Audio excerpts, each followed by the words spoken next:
I was just hoping that this one would be different. There's no. That there was like, what do you mean, man? Like, okay. Oh, it turns out they're all pedophiles. If you're visually seeing this is what his channel looks like. Interesting stuff from around the world. 140K subs. And we got an hour and 40. Let's go. Let's have fun. Imagine your door gets kicked in at 3 a.m. by armed police who drag you out of bed, guns pointed at your head. Now picture this happens again and again, over 50 times. This is the life of Patrick S. Tomlinson. That's the cop's that is the cop's fault, isn't it? Child. Well, yes. Because they keep doing it even though there's no reason for it. What the fuck? Like, imagine. That is actually insane. Are the police retarded? They are. A sci-fi author, father, and pepperoni enthusiast. Are his books any good?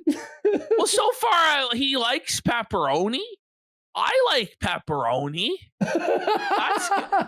He got Kino Gazebo for 5 subs. Big support. Thank you so much, man. Or by a swarm of online extremists who plague his every move. And his crime? One single tweet. This shit.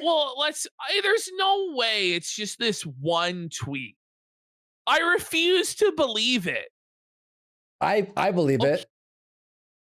This is just okay. So he got swatted 50 times for one tweet. Norm Macdonald was so fucking funny. You deserve to lose everything for shitting on Norm, in my opinion. This is the. I'm just kidding. I'm kidding. Relax, Ash. I'm just joking. Version of events that has been reported countless times in news articles, but once you scratch the surface of this story, a much more disturbing one reveals itself. A tale of lies, obsession, compulsion, and a man who just couldn't stop. You're going to prison. This is the Patrick S. Tomlinson story. There you go. Interesting. Not much is known about Patrick's early life, which is surprising. By the way, don't swat anyone. You have to put do not swat anyone. That's fucking crazy. You know?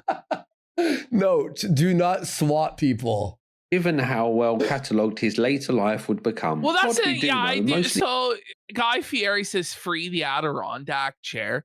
So Josh told me this, that apparently people were stealing his Adirondack chair. So they would put like on Facebook, giving away my Adirondack chair. And then people would come and just take his shit off his porch and be like, yeah, it's free. Don't bother knocking on the door or anything. Just take it. It's such a fucking... That's fucking crazy, dude. That's fucked, bro. I'm like, I sympathize. Like, listen, does he deserve this? We're going to find out, We're going to find out. He has to just be a complete fucking lunatic. Imagine this story. He's like, gives to charity. He's the nicest guy ever. We're like, what the fuck? Talking child. He comes from Patrick himself. He describes himself as the son of an ex-hippie psychologist and an ex-cowboy electrician living in Milwaukee. He also claims that his father was a professional bull rider / rodeo clown. His father's riding from a bulls, serious car crash. Holy, his dad's gay. His dad's getting fucked up the ass by black men for a living. I didn't know that in Wisconsin. This is a thing, I guess, in Wisconsin, is that you can actually ride a bull for a living. Wait, what? Who knew? And that his mother is kind of a badass, who was once kicked out of a Slipknot mash pit for elbowing people and giving people what he called a mother's stare. His love of sci-fi started around the age of 4. That's it's the bull. The bull. 5 when some Star Wars videotapes mysteriously appeared on his front porch, with him watching these videotapes at least 100 times before he turned 10. What? School records show that He Pat was not Star part Wars of any clubs and got a low grade point average with a GPA what the fuck is, where did people get this? People got this guy's like high school transcript? Where the fuck did they get this? Which I'm informed is not very high. He claims that his parents had a piece of paper held on their fridge by a magnet for over 20 years. On this paper is written DLTIW, which stands for Don't Let the Idiots Win. This being his family mantra could help explain some of the behaviour that we'll see later on. His family mantra is Don't Let the Idiots Win. So it's just an entire family of lol cows, just a complete lineage, generation after generation of just lol cows, where everybody despises them, and there's like the whole world's against us, but it's their fault. They're idiots, not us. Okay. This is explaining apparently a lot. A man that has done a lot with his time on Earth, having seen and done things that most of us can only dream of. In his younger days, he was a lifeguard who had performed CPR twice, once on an elderly person and once on a child, with both of them sadly dying. He was also... What? They both died? What the fuck? How is he that bad as a fucking lifeguard, buddy? You couldn't even get a 50% success rate on doing the CPR? That's sad. That's sad. So a lifeguard. What a piece of shit. He killed I volunteered for a while as a lifeguard for swimmers training for Special Olympics. And that doesn't match up with my experience with people with autism? He's doing CPR on fucking retards, buddy? No wonder they died. It was hard enough for them to breathe to fucking begin with. Disabled child. Olympics. This must have been a very busy age for him, as he also claims that when he was 19... Is that just whiskey? Like a whole half bottle of whiskey? Why is all these like stories? Why is he sharing all of these stories? Like, he must think he's a really special boy. People are really interested in his life story, for sure. Very busy age for him, as he also claims that when he was 19 he went to Hawaii and met an ex-Japanese kamikaze pilot. This old man had been riddled with guilt over if you were a kamikaze pilot... Terrible kamikaze pilot. You're alive. Yeah, like he failed at kamikazeing. I don't really... Oh, shit. Whoops. You know, this is bullshit. What do you mean? Let me tell you. Okay, hold on. Let me tell you about him, child. Why is he referring to everybody as child? That's ridiculous. He followed orders, then he went home. He saw the truth of Pearl Harbor being rewritten in front of him. This didn't happen. No, he rebelled. He brought... Buddy, that's wouldn't have fucking happened in Japan. Shut the fuck up. This never happened.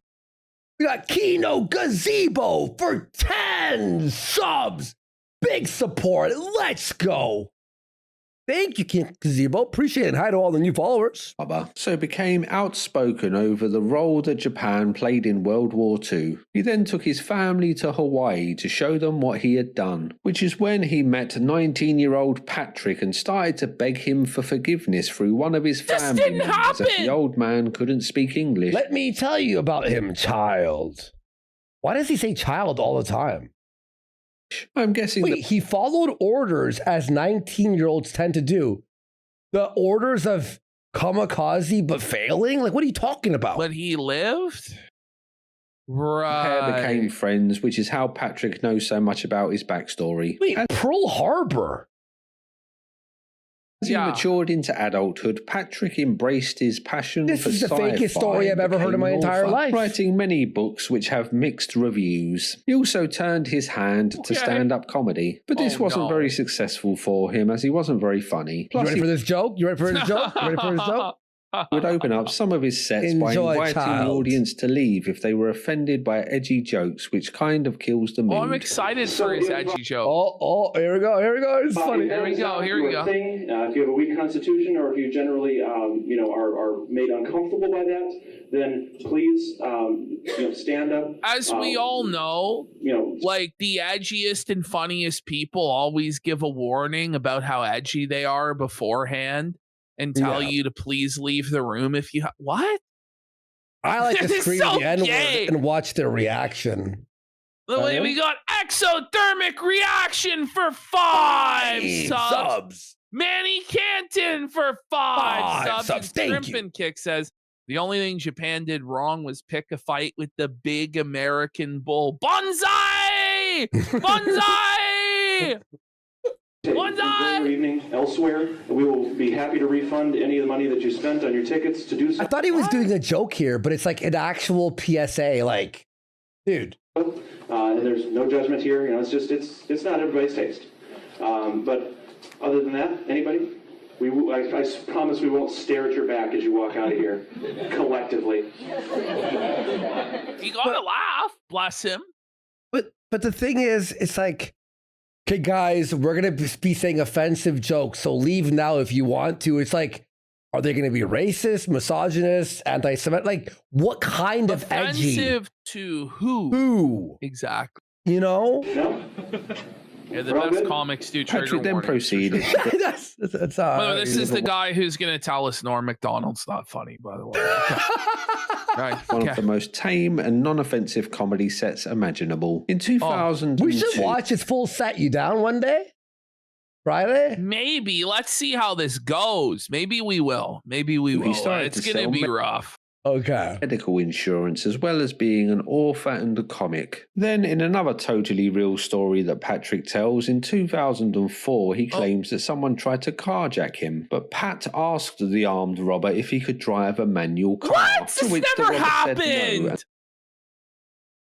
So then he taught the thief, the carjacker, how to drive stick? Okay. You know how, like, this never happened. This is not even like a maybe. Liar this is alert! Liar alert! Did he think that we'd believe this? She is sorry for a sub. I guess so.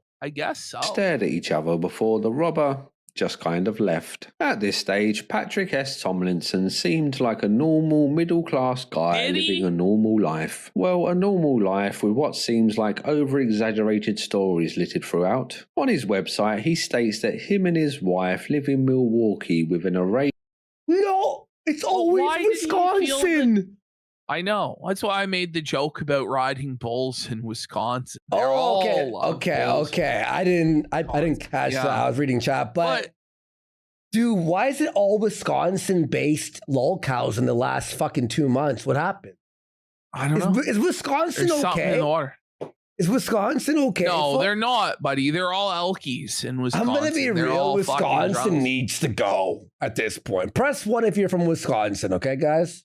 Of houseplants in varying levels of health. He owns a Mustang car and a Triumph motorbike. Okay, we got a few Wisconsin. I'm sorry. I take it back, all right? You could stay. No, nuke Wisconsin. Fuck it. You're like, no. Even if the fallout kills me here in Ontario, it will be worth it to see all the sconies wiped from the earth. You'll get that 5 seconds before the radiation hits you, you know? Embarrass and infuriates Harley riders. And on his Twitter, he states that he is a screaming rage demon of light and justice. Oh, that's beneath cringe, this mundane man. facade lay a more disturbing story. Patrick's marriage was not going as well as he had thought. His wife and one of his friends were growing closer. Who the fuck is that fat in a collection of photos. Did you see that guy in the red? Whoa, is that the guy cut?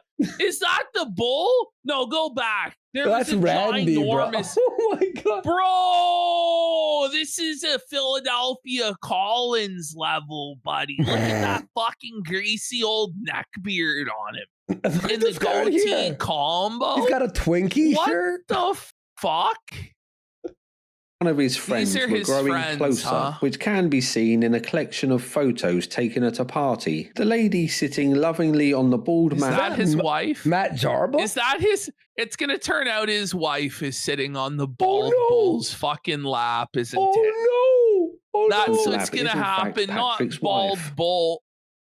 With Patrick being in the same room while this was taking place. No, not the cock corner. No, Patrick, no. Wisconsin and Cox. Cockles alert. No, we have Jer, Scarlett, and Ralph, and now this guy, all from Wisconsin, all being cucked. It can't be. To no one's surprise, his wife would leave Patrick for this man while she was pregnant. Ash! No one's surprise, his wife would leave Patrick for this man while she was pregnant with Pat's child. In the I saw it coming a mile away. It was pretty. The moment I saw that photograph, I knew. Oh, what are we looking at here? One of the comments that Patrick made to Rona was that he was going to wait until Adrian had the baby and then kill both her and the newborn. What? What the fuck? What's wrong with this guy, man? Okay. Well, I mean, this is according to Rona. I guess this is her statement. I received a call of threats. He had made threats against his soon-to-be ex-wife. Okay, so who is Rona then? So Adrian is his wife. Rona stated that Patrick has spoken to her. Who the fuck is Rona? Does anyone know? I know Rona is like a hardware store in Ontario. He admitted to threatening to kill John. But stated, I love how he admits to threatening to kill John. Stated he did not make any comments about harming Adrian or the unborn child. Rona is his wife's sister. So Patrick was advised he was going to be arrested for disorderly conduct. So this mugshot was for disorderly conduct. But he didn't have the means to post the $150 bond. Or he did. Sorry, he did have the means. Okay. And he was released. The resulting messy circumstances, Patrick would be arrested for threatening to kill his wife and unborn child, with Pat eventually losing access to his daughter. He would then go on to talk about this breakup in his comedy. Physical beauty's never going to come at you like, honey, do these yoga pants make my ass look like it's going to leave you after 9 years for no apparent reason? I don't think it was for no apparent reason. I think it was for the bald bull's big cock there. That was fucking comedy gold. Fucking funny. And then emotionally manipulate the vulnerabilities created by my selfish actions to get you to give up the rights so the baby is growing in my womb even now. Fuck yeah. No? Okay. That's a nervous laugh. This is disturbing, man. This is like, all right, go ahead, Pat. Oddly specific, but go ahead. Yeah, he's definitely funnier than Norm, for sure. Yeah, I bet. Fuck. So I'm divorced.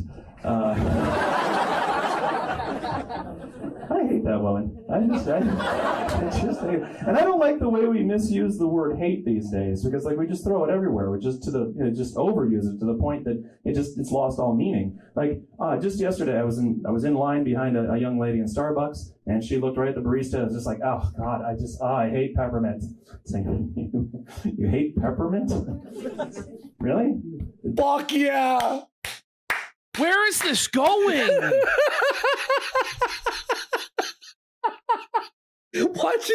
Watching Ashton watch this joke is like Phil trying to wonder why he has no money coming in. And you're like, what? Peppermint divorced you, so 3 months later I could marry your friend Spearmint? Did that?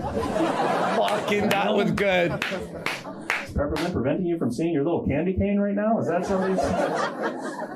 Do you ever wrestle for a week with whether or not... Jeez, man, he's got a lot of trauma.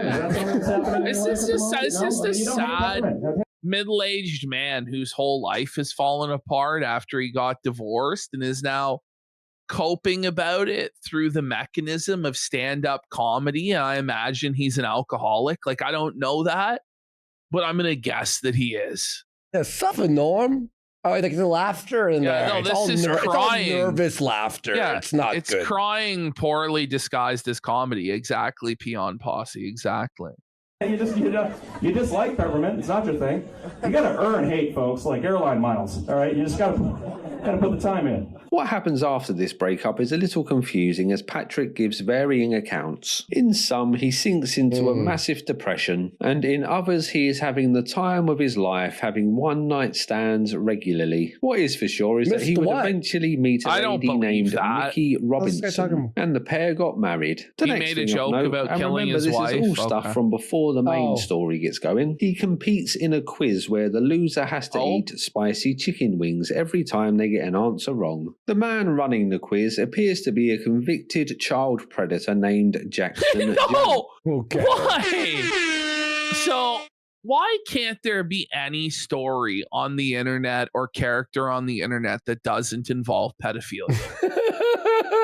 Like, I was just hoping that this one would be different. There's no that there would, like, what do you mean, man? Like, okay. Oh, it turns out they're all pedophiles. Damn it. When this was discovered, Pat stated that he was never friends with this man, even though there is footage of Pat stating very clearly that they are good friends. He's a great friend of mine. You guys hear him every morning on Q106. Well, not you, you're all asleep. Q106, pedos in the morning. For Jackson Jones!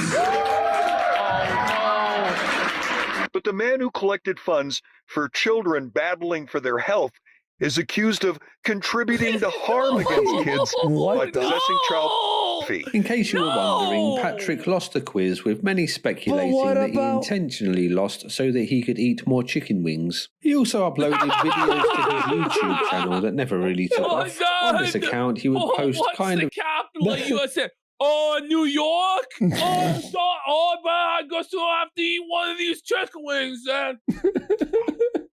He's just hungry, you know? Short vlogs of his day-to-day life. Now? Clips of... Minnesota! Oh, I go through this content, but you know, comedy shows and recipes or comedy skits. It's a little hard to know what this is, really. Patrick Tomlinson here to show you how to make a quick and easy breakfast and lose all of your English and Asian friends at the same time. Step 1, get some water boiled. Okay, hold on. Whoa. There was a lot to unpack there, in my opinion. First of all, why is he taking it upon himself to show us how to make breakfast? Who told him that it was his responsibility to tell us how to cook fucking breakfast? You know what? Good point. And then what does this have to do with white and Asian people? Like, what? There's a joke here somewhere. Watch. Step 2, drop some ramen in there. Okay, Asian. Oh, yeah, don't want that. That's a ramen noodle packet, Pat. That's not breakfast. Yeah, throw the flavor packet out. Won't need Buddy, it. he threw the flavor packet in the fucking water. Is this, I almost said the N-word. Is this motherfucker gonna put tea in fucking water? Like DSP. What is he doing? Okay. Step 3, get a big cup and a nice strong breakfast tea. No. Is he gonna put the water from Step 4, pour those noodles right in the teacup. Okay. There we go. Why? This is a joke. Step 5, allow it to seep for 45 minutes, stirring occasionally. 45 minutes? What the fuck? What the fuck? Add milk. There's no way. Why? He's not eating this. And now you're ready to enjoy your traditional breakfast ramen tea. All right, maybe he deserved what he got. He deserves everything. He deserves everything he got. So bad. Don't ever do this. No one ever do this. Okay, this is terrible.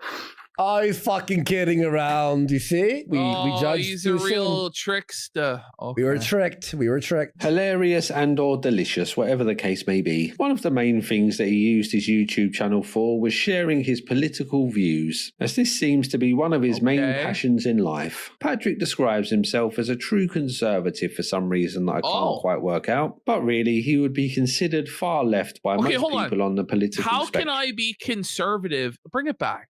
Work out, but really he would be considered. How can I be a conservative and fight so hard for the Democrats? I'm not. I'm fighting for America. The Dems are the only party doing that. So here we are. What? I can disagree with the Dems on policy and still hate. Okay. So we're dealing with a real special retard.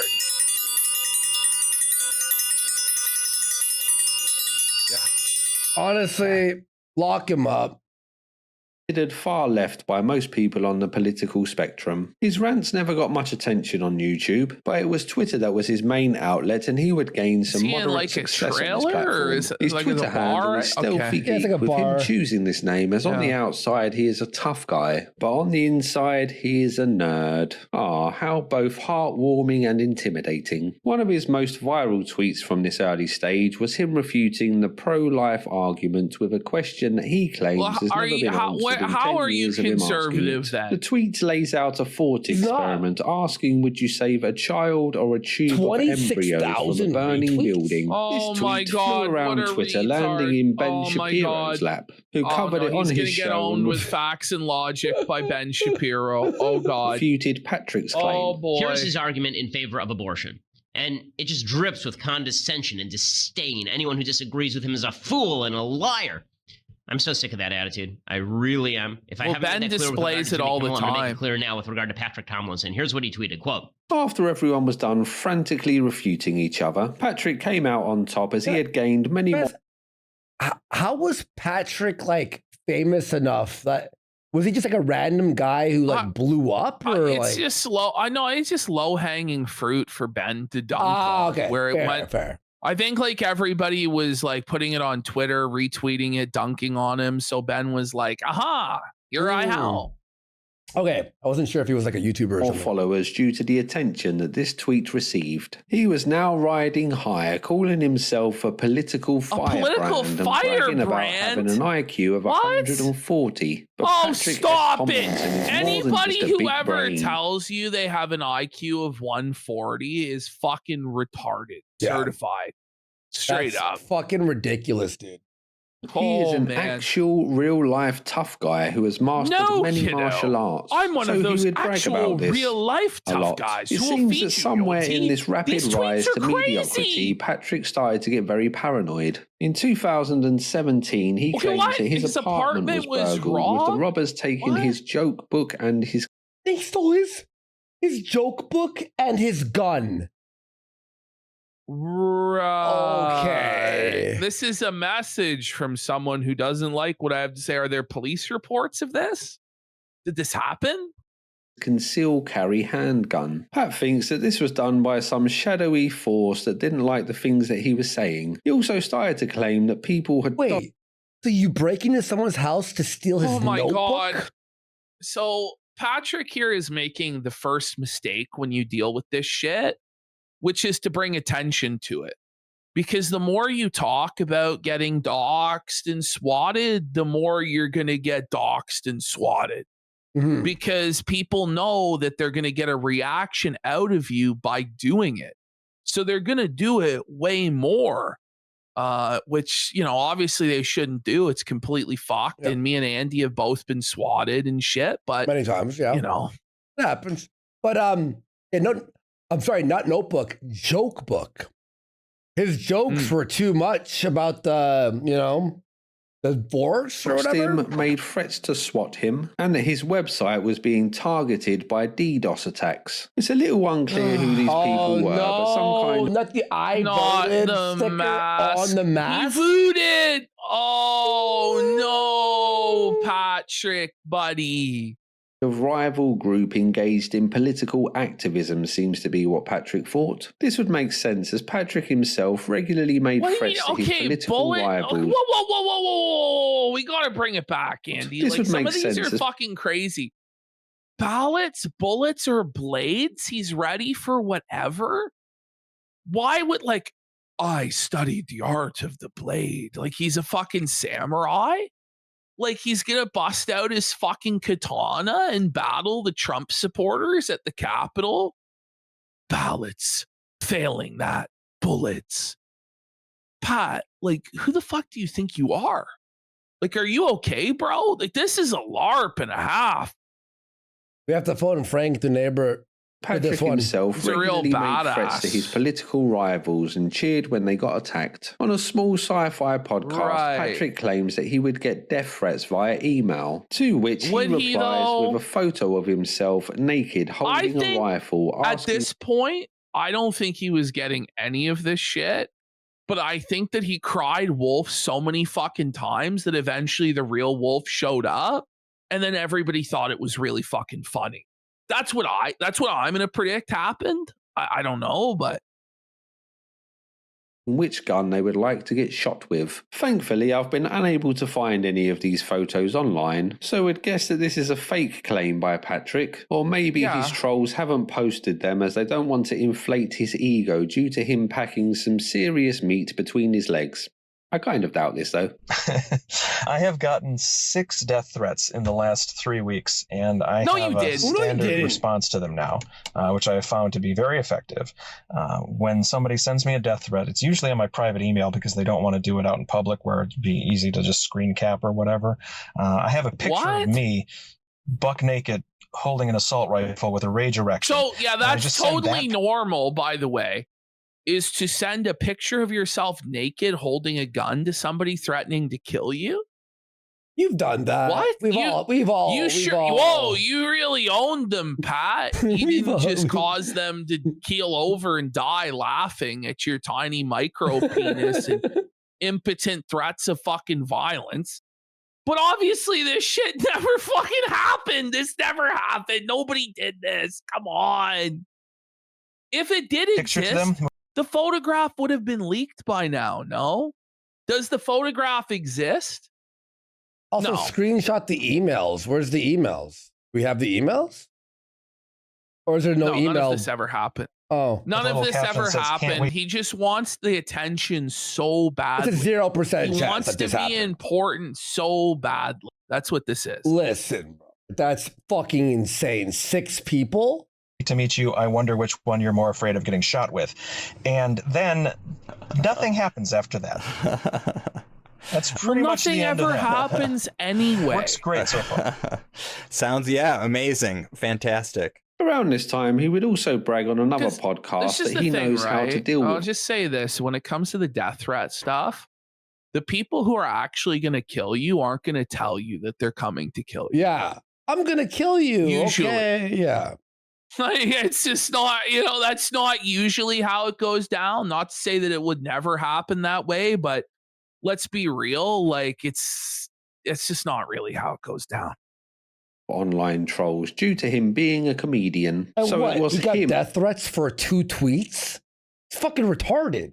That would end up having fun with them. And it's not that there aren't trolls and racists and sexists and all that. The trouble is they run into me, and I don't stop it. No, you obviously do, just by how trick. And I know how to deal with one person. This is actually. No, this guy's. Oh my God, this guy's fucked in the head. He's demented. He's actually fucking demented. No, but he knows how to deal with them. He's a badass. He's a trained stand-up comedian. He studied the art of verbal jiu-jitsu. Those racist trolls never stood a chance. Stalk a child. To deal with them online, and they don't last long. But when they go after me, I just laugh. And then I have my fun. But it sounds like Remember you're crying. this claim as we move forward. Patrick knows how to deal with trolls, and it's him that ends up tormenting them. I guess we'll see how well that works out. Regardless of his bravado, Patrick was now like he handled it the worst possible way you could. The worst thing you can ever do is challenge people on the internet to do shit. You can't do this. Oh, they're gonna do it to you, motherfucker. They'll try. They'll try. I don't know what to say. Like, they will, bro. They will. Don't challenge people. You can't.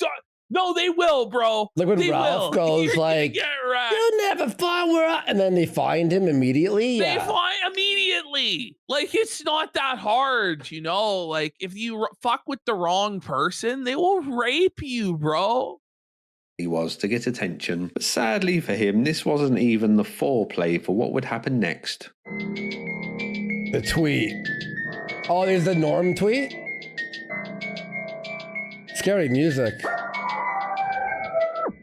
On September the 11th, 2018, Patrick S. Tomlinson would post a tweet that changed his life forever. In this momentous tweet, he would state that he thought comedian Norm Macdonald was never funny. This was coming off the back of Norm Macdonald. It's his own personal 9/11. Wow.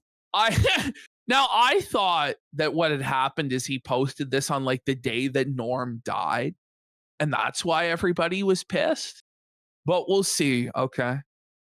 He thought comedian Norm Macdonald was never funny. This was coming off the back of Norm Macdonald getting backlash for comments that he made about the Me Too movement. At first, no one really paid attention to this tweet as it was a pretty nothing statement, and in another time and place would have been forgotten to history, but not on this timeline. On this timeline, someone on the Opie and Anthony subreddit saw this tweet and posted Not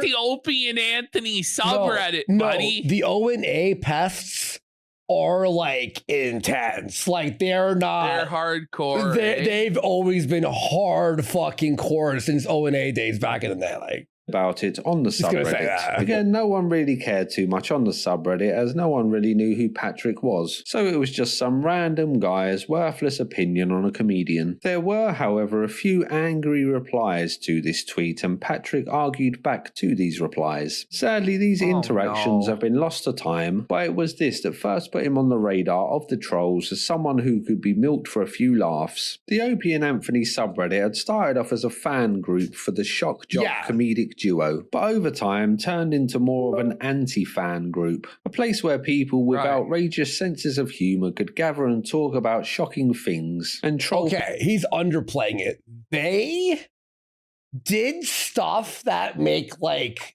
A-logs blush.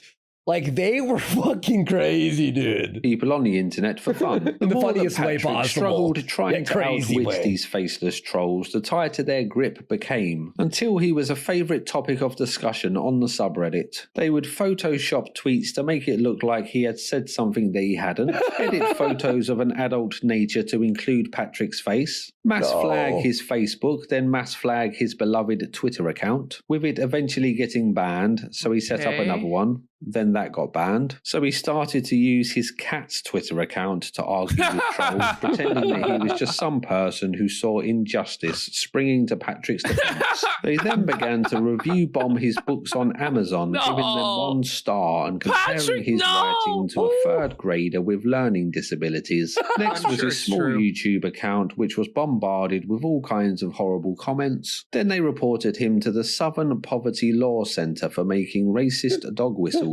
which was the final straw for Patrick, who is now determined to take these trolls down. Hey, we all been there, right? So he wrote a blog about how Twitter is being... You're never going to take down the trolls, bro. It's never going to fucking happen. Oh no! Who hasn't been reported to the SCLP? I know, right? It's just a normal thing, right, guys?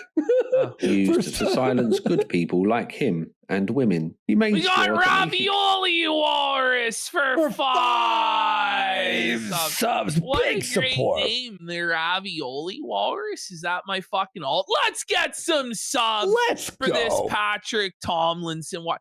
Now, guys, you asked. Where's the support? Clear that the blog was for women's rights, but mainly Twitter was being used to silence him. He then wrote another blog titled Trolls on the Loose, where he explains to the reader tactics like doxing and swatting. Sadly for Patrick, it was only really the trolls that would read these blogs. And Gamergate again? Kino Gazebo for 5 subs! Eels up inside ya for 5 subs. And Frank Booth for 4 subs. And John in the Red, Z06 for 5 Subtrain. Let's go. Woo, choo choo. SPLC is like auto modded? That's crazy. Used them to mock him more. I put a space in it, guys. Completely unable to just not respond to troll comments. No matter how silly or ridiculous the comment, Pat is sure to reply. And as we'll see later, this tendency has completely spiraled his life into one of the most preposterous spectacles the internet has to offer. The next thing to note is when he appeared on a podcast called Damsels of Dorkington, which was then inundated with comments accusing Patrick of liking children a little too much and questioning the podcast for giving such a man platform.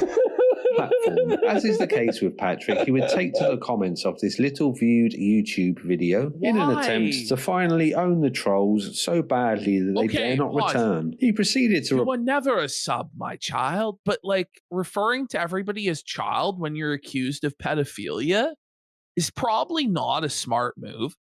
Someone should let you know your tired game doesn't work when the accusations aren't true, my child. Okay? Creepy. reply to pretty much every comment, with my personal favourite being, I don't talk like a sassy black woman, child. I accurately assign you the label you beg for via your actions. You act like a child, so I label you a child, as you demanded. I think this was the first time that Patrick would use one of his most infamous catchphrases, child. When he replies to the trolls, he continuously just calls them child, which, given the context of some of the things that are being discussed, leads Patrick to make you just said it. Some very questionable statements. We'll look at some of his more funny tweets later on, but for now, the Damsels of Dorkington podcast would get more dislikes than likes and ended up turning off the comments for this video. Him now calling all of the trolls child had made him a fan favourite on the Opie and Anthony subreddit, which was only helped when Patrick posted to Reddit claiming that he had been carefully detailing every last shred of the harassment campaign against him so that he could take each individual involved to court for liable. Pat stated that he had over 300 IP addresses for the trolls, which were saved on a spreadsheet, which of course the trolls loved, as he was now putting in so much effort trying to bring them all down. The good times on the Opie and Anthony I'm sure you had everyone's IP address, Pat. Like, shut the fuck up. I just don't know what he was thinking, LARPing like this. Like, he got checked, obviously, big time. Yeah, honestly, man. Reddit would soon be coming to an end, though, as a fucking with the O&A Reddit was like fucking with Cyrax's fucking A-logs. Like, just don't do it. Just don't do it. Moderator named Space Edge declared that there would be no more Pat posts on the subreddit. It's literally his local IP address he posted. The person posting getting banned. This mod would very quickly get backlash, which gave Patrick a short break, as now there was a civil war breaking out on the subreddit. Space Edge banned many Pat posters, who then went on to make new subreddits made up of all the Ash, I showed you this briefly a month ago. There's an Ash on screen. Okay. Oh shit, there is. Yeah, I showed you this briefly. Remember, I was showing you the thing of Anthony Cumia and his brother was on People's Court. Right. Remember? Yes. It was because the O&A pass basically pushed him to a level where he had to go to People's Court to defend himself because the A-logs.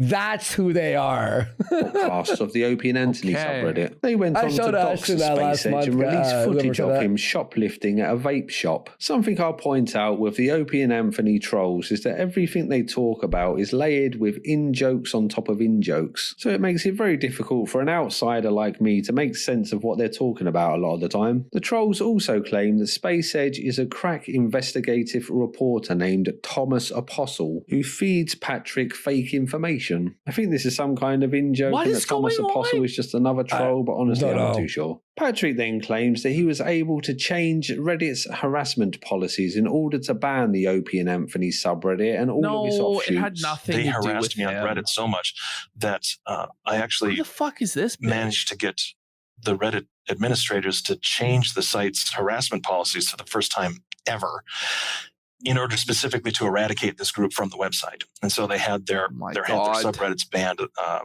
think like 70 of them, because they just kept trying to remake new ones or take over other ones. So this is like Osama bin Laden claiming responsibility for 9/11 and then being surprised when his organization got wiped off the face of the fucking earth. You know?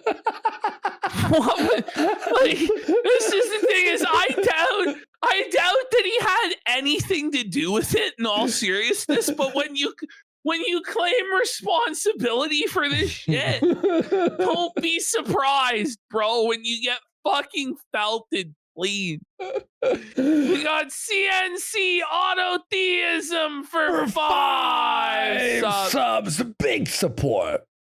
Thank you so much, this targeted campaign. This must have seemed like a big win for Patrick, who had finally defeated the pesky trolls. But sadly for him, Reddit was the limiting factor, the thing that was keeping a lid on the whole situation. Having been forsaken from Reddit, the trolls set up their own forum called the Opie and Anthony Forum, where the hardcore concentrated and could say and do whatever they wanted with no risk of getting banned. So funny. At this stage, things were still pretty low-key. He was getting mean comments on the internet by some people on the subreddit, but now Patrick had made mortal enemies. And by the way, that was in 2019, right? At this stage, things were say 2019? Okay, and remember, ONA ended like after this was created. So these guys just stayed a team after ONA was already done.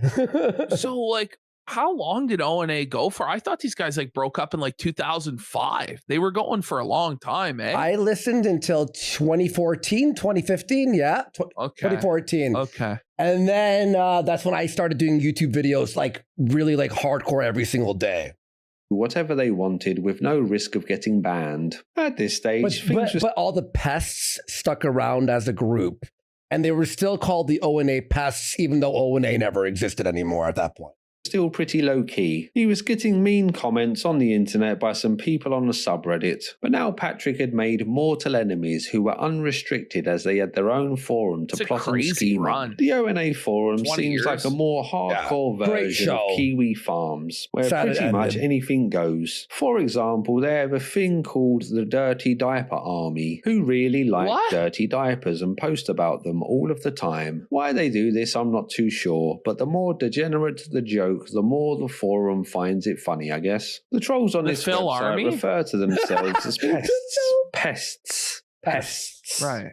It's a strange word to say. If I can work out how to say that word moving forward, I'll refer to them as pests. If not, then I'll just call them trolls or rats or cockroaches or something. I don't know. We'll see how we go. It was now war, and Patrick was the main focus of the forum. But Pat was still blissfully unaware of the storm that was brewing. He's and he even got some more through good the news when he got his main Twitter whistling account back Dixie after paying $5,000 in what I'm guessing were legal fees. This would be the last bit of good news that Patrick would get for many years to come. He started to get more death threats daily and threats sent to his publisher. The bar that he writes his books in would get bombarded with calls asking why they have someone who likes children a little too much drink in there. His gym to claim that he was taking photos up women's skirts, created fake accounts using Pat's name, photo and email address, then harassed people online pretending to be Patrick. They went after his family and friends, took secret photos of him while he was out and about, then posted them. Whatever you can think of, they have probably done it to Patrick at some point and had many laughs doing it. From Pat's side of things, he sees himself as a troll hunter fighting a righteous war against people that he claims are far-right extremists. Let it go, trying to do him and his family Pat, they're real-world not far-right extremists. They're fucking trolls, you idiot. They don't care. Give a fuck. They don't care about anything, you dummy. Like people who like think that is so ridiculous. They went after brother Joe, Anthony Cumia's brother Joe.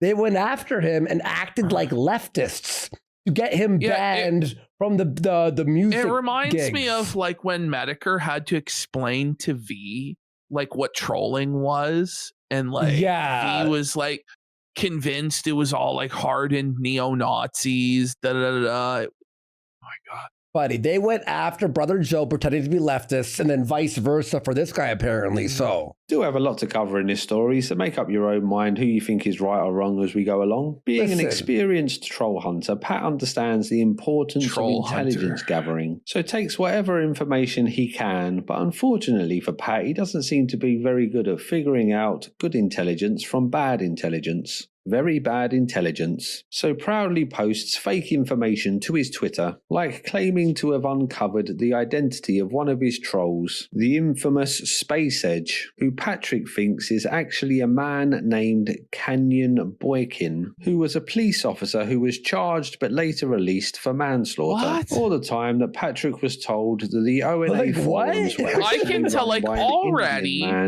already the story, so we're 23 minutes in and there's another hour and 10 minutes already. It's getting complicated and convoluted, and I can only imagine it's going to compound as we go on and on and on. Like, there's quite a lore to this fellow that I was unaware of. I just thought he said stalker child. This is actually really well done. Again, I've linked his channel here. Interesting things from around the world right there. He has great documentaries. He actually did the famous King Snake arc with us and Phil, remember? Did a whole hour documentary. It's really good too. Named Raul Kumar, and that the whole pest operation was paid for by a far-right comedian. Patrick would spread this information far and wide on the podcasts that he appeared on. Back in the real world, away from the pests, a small group of people arranged a protest outside of a sci-fi convention to bring attention to the large amounts of child predators that they claim were in the... Okay. I thought it was like a pedophilia protest directly targeted at cats. That's what I thought was going on. Like, for a second, I thought that too.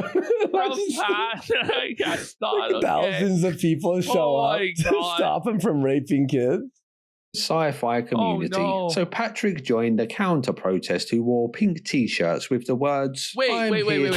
Counter-protest? Let me just get this straight.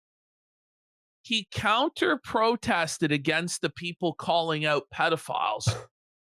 So he protested in support of pedophilia. No. And he wonders why he got swatted 50 times. Okay. Right. Wait. Right, okay. Yeah, so you're anti-pedos have shirts that say, I'm here to help with what? Like what? Them molesting children? They're going to rape the kid? Like, Are you going to groom them? Are you going to distract Chris Hansen, pull down his underwear? Will they diddle the kid? Or like, what the fuck? What's happening? Wait, what? Help written on them. He then said, okay, look at this group of anti-pedophiles. You know, like, few sus things they kind of look like, you know what I mean? They kind of look like the sort of people you might think are like that. Okay, what do we... Whoa. Okay. It's about confronting the protesters and bragging on Twitter how he had to be dragged away from getting in the face of one of these people. Are we missing something? Let me at him. He's like a scrappy dude. And a few people had to help me disengage from a fascist. What? What's the fascism here? That they're not letting people molest children, I guess. I guess that's a way of looking at it if you're a pedophile rapist. 20 brought lockdowns and COVID. So now with more time on his hands, Patrick could dedicate himself fully to hunting trolls. Like a bird flying in the mud, he would bring down this unknown Old group. Man Kung Fu says Patrick believed it was all a mega psyop, which is why he counter-protested. Like, what? Okay. That people wanted to stop pedophiles is a psyop? Even if it was, why would you join the other side? You know what I mean? Like, even if it was a complete psyop, you're going to join the pedophiles and go, actually, like, what?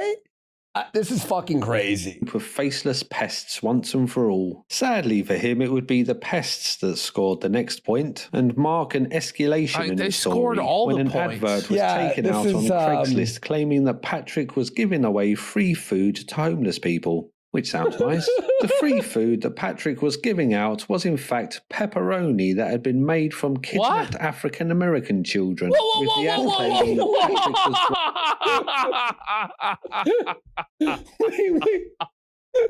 Oh, no. Let me go back. No, my statement at the beginning where I said I liked pepperoni didn't age well. No, no, buddy. I got it. Okay, wait, what? Patrick was giving out was in fact pepperoni, which is Craigslist, and mark an escalation in the story when an advert was taken out on Craigslist claiming that Patrick was giving away free food to homeless people, which sounds nice. The free food that Patrick was giving on Craigslist. Now, isn't that free to put up an ad on Craigslist? It's not like they put this in the newspaper or on a billboard or something. Wait, someone put on Craigslist, I'm giving out free food to homeless people, and it happens to be made from African American children? Right. And people read that and went, "Oh my god, this so you must have be to pay real." to post on Craigslist. We don't use Craigslist in Canada. Yeah, we have it's Kijiji or whatever the fuck it is. Giving out was in fact pepperoni that had been made from kidnapped African American children, with the ad claiming that Patrick was grinding them up in his basement. This advertisement was then used to get to the police to visit Patrick and check that he was. So someone's like, "Hey, I just saw an ad where some guy's grinding African American children in his basement to make pepperoni to give to the homeless people," and the police were like, "Okay. We'll check this out." That adds up. I'm sure the guy who's doing that would just publicly confess to that. Yeah, let's go kick his fucking door down. Yeah, that makes sense. Wait, this is crazy. And actually grinding up local black children to make pepperoni. I think this was the first of what would be many visits the police would make to Patrick's home. Things would get worse for Patrick when he got a speeding ticket and was ordered to attend a traffic hearing. Due to COVID, this hearing would have to be done over a Zoom call. That was open to members all of the happened public. in just the last 5 years. It sounds like this is the sort of shit that would happen in like 2004. You know, the cops to now, like all the way to now. In 2021, are fucking believing that some guy on Craigslist is posting that he's turning African American children into pepperoni and showing up to Bud's house, be like, kicking his door down. Care to explain? Where are the children in your basement, Pat? These cops are fucking retarded, bro. They're like the dumbest cops in the world. The pests joined and somehow had microphone permissions. One of the people attending the hearing. The pests got microphone permissions to his court hearing on Zoom for his fucking driving incident. Was named How the fuck? Norman MacDonald, and another one was named Thomas Apostle, who I'm guessing was there to report on the hearing. During the hearing, it appears that Patrick was overcome with a severe case of flatulence. But the deal would remain the same. I'm sorry, there's some crosstalk there. What I understand, everybody needs to mute their computer or their telephone or whatever device they're using. We're experiencing a lot of background and feedback noise at the present time. Very well. Thank you. Wait, how do people... I'm not quite sure who's making all the background noise or the feedback noise. I used to keep calling it background or feedback noise. I'm Patrick Tomlinson. What the fuck is going on? How is this real, dude? What the fuck? Oh, no. Yeah, this is John. No. What a farce, bro. Did you hear what that? a fucking joke. The People's Court? Yeah, the People's Is Court. that a callback to fucking to Brother Joe being fucking A-logged by the People's Court? I think it was. This is the plaintiff, Patrick Tomlinson. I'm hearing a lot of background noise. I gotta rewind this. Oh, yeah, this is John. This is the plaintiff, Patrick Tomlinson. I'm hearing a lot of background noise. Milwaukee writer who abandoned his daughter like a pussy. 3706, please mute your device. The bare minimum in terms of what I have that I can offer. I'm not sure if the court can do anything different. Involved in my younger years in shooting matches between Star Trek and Star Wars fans. All right, nobody died. There was some pretty big Will injuries. Tate. Okay, please. So I'm guessing this is a real story that Patrick claimed that he got into shooting matches with Star Trek and Star Wars fans. Okay, which obviously never happened. Like, I don't think there actually was. Nobody died. The guy's so mad, by the way. I wasn't even aware there was really a rivalry between Star Trek and Star Wars fans. And when I saw like the movie Fanboy, you ever see a Fanboy? Yes, classic. I was pretty confident they made that shit up, but maybe there is. That's so funny, man. Oh man, I'm like dying. This is actually really fucking funny. Mute your device. He was given a $200 fine for his speeding. Patrick and the Pests were now at the start of a feud that no one... All that for $200? Just pay. Just pay and get fucked, bro. wanted to walk away from. A marriage truly made in heaven, or hell, as the case may be. And things were only destined to escalate from here. Hey, this is Norm MacDonald here, and this is a message for all of Patrick's friends. Oh, no! No! How did this happen? How did this happen? Is this a cameo? Is this cameo or this something? guy fucking Pat getting felted every which way. The timelines are against Pat, bro. Holy fuck, no. I want you to stop picking on your friend Pat. After all, and I quote, his only crime was that he didn't find Norm MacDonald funny. Wow. Wait a minute here. I'm Norm MacDonald. And I am funny. Please continue insulting. Oh, no! Oh, no! It's over. Wait a second. Oh, no! I'm Norm MacDonald. Rest in piss. It was over for him after that, I'm sure. This is the greatest documentary. I'm actually upset we didn't do it earlier. This is incredible, dude. Yeah.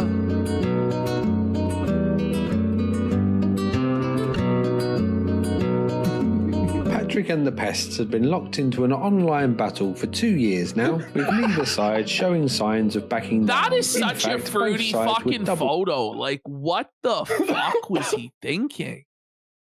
2 years of battling nonstop, like with the into the meme war, and you post this sassy sissy picture of you and your Cosmo or whatever the fuck that is. Holy shit! No wonder his wife left him for the bald bull, buddy. Whoa, Norm MacDonald should have apologized to me. What the fuck was he thinking? Oh my god. Whoa! 2024? What a piece of shit! What a fucking asshole. Pat demanding that Norm MacDonald apologise to him, and the Pests diving deeper into Patrick's personal affairs, finding out that him and his wife had over $40,000 in COVID loans, with some on the forums speculating that the pair could have been committing fraud, loans? but as far as I know, these speculations were never proven. On Christmas Day, Patrick decided that he was going to cook a nice beef Wellington for him and his wife, and proudly posted a photo of this momentous. So, I don't know if I missed something. I thought he was divorced from his wife. He got a new wife? Yeah, I actually or is this was just wondering. Did he get a new... Does anybody know, or is this before he has a new wife? This is 2020, new wife. Okay. Incels? Go ahead. We have... what's the excuse now? So this guy's figuring it out. What are we going to do now? Someone goes, she's underage? Well, we don't... He's oofy doofy maxing, bro. Trust me, bro. He's just a beta box, buddy. Achievement so that the world could appreciate his cooking skills. Unfortunately for Pat, his Wellington was a little bit overdone. Some may say burnt. And this charred Christmas nightmare was soon turned into a meme by the ONA forums who photoshopped it onto the Hindenburg What the fuck disaster. was that? No, but actually, what was that fucking inedible shit? I've never seen any fucking beef Wellington. This is your Christmas dinner, you fucking retard. Why post that? Why did he post that though? Why did he like a meme? I get fucking up a meal, but posting the fucked up meal? What a fucking retard, buddy. Oh my god.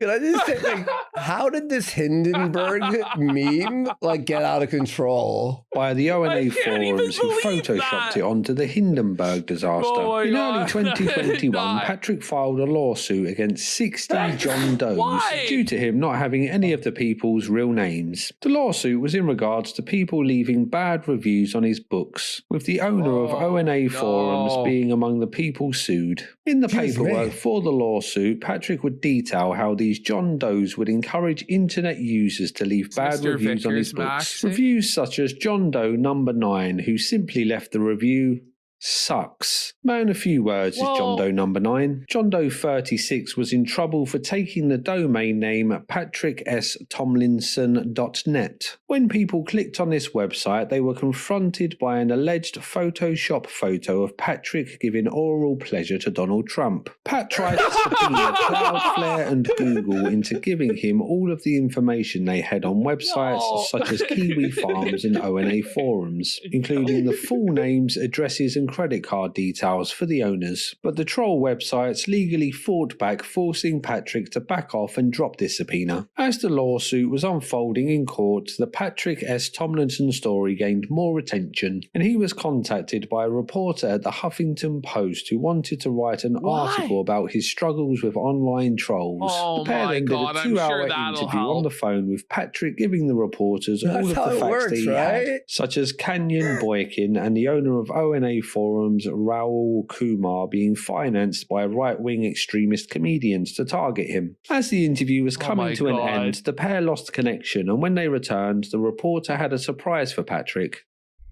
Hey Patrick, I think I lost you there. What's up? The Josiah tapes? Sorry about that. I was coming in and out of the building that has a bunch of steel in it, and I think it probably fucked with my signal. So anyway. Oh, okay. Can you hear me now? I can, yes. Okay, I was just gonna say that I spoke with my supervisor about getting in contact with you. Okay, so she says that I'm gonna guess right now that this wasn't the Huffington Post, was it? Yeah, I don't think so. I think this is clearly not. It turns out it wasn't. It wasn't the Huffington Post at all, was it? Oh, okay. With bitch tits, so we're gonna have to cancel. Well, Josiah was the owner. No! She says that you're a fat with bitch tits, so we're gonna have to cancel the article. Oh, well, the problem with that, sweetie, is that we already figured that out. We? You already figured out that you're a fat with bitch tits? No, we already figured out that you're a complete posing liar, and by the way, you weren't the only person. Oh, okay. Is that why you did like 2 hours of interviews with me? You're just that intelligent? Yes, child. Yeah, who is we? Yes, child. Yes, child. Yes, child. Yes, child. So what do you think you're going to do with those 2 hours of interviews? So he's actually saying it like that. Yes, child. I actually thought that was like from Family Guy or something. Yeah, like a meme that I saw. I saw somebody like it was doing like a prank call where they said it in that exact affect. Like, yes, child. And I thought, oh, it was like from some show or something. But now it really was Patrick all along. Yep. Yes, child. Go ahead and explain. He says child, like without the D at the end. Yes, child. It to me. I'm gonna post them on YouTube. Good for you, child. What do you think that's going to accomplish other than showing you to the sociopath and loser that you are? It's also gonna show that you're a gullible liar. And yeah, he got him there. He got him there. He's like, yes. Well, yes, it is going to show that I am a sociopath that tricked you and lied, but it's going to show that you're a gullible, retarded liar, Patrick. No, child. No, child. You in any of those interviews. That's the only problem you guys keep having. You see, I've never lied to you about anything. That's the problem you keep coming back to. Everything I've ever told you has always been true and accurate. Oh, so you're paying for this lawsuit out of your own pocket? Yeah, that's totally not a lie. I'm sorry, what did you say? You said you're paying for this lawsuit out of your own pocket. That's obviously a lie. You don't have that kind of money. Okay, well, the problem with that child is that Oh my I God. didn't say that in those interviews. Yeah, well, you've said it many times to us and in public, so No, now we know. child, I have Yes, No It's child. so yes, cringe. you have. This is Kino. This is No, Kino. It's amazing. It's amazing. Yes, How is child, this you real? have. Yes, No, child. I haven't. No, You see, child. the He's thing actually keeps growing up doing is it. You don't actually Whereas listen it's to like what I'm me and saying. Ralph Okay, I'll make sure to hollering at accompany each other. those It's not true. Yes, it is. It's not true. Yes, it is. It's not true. Yes, it is.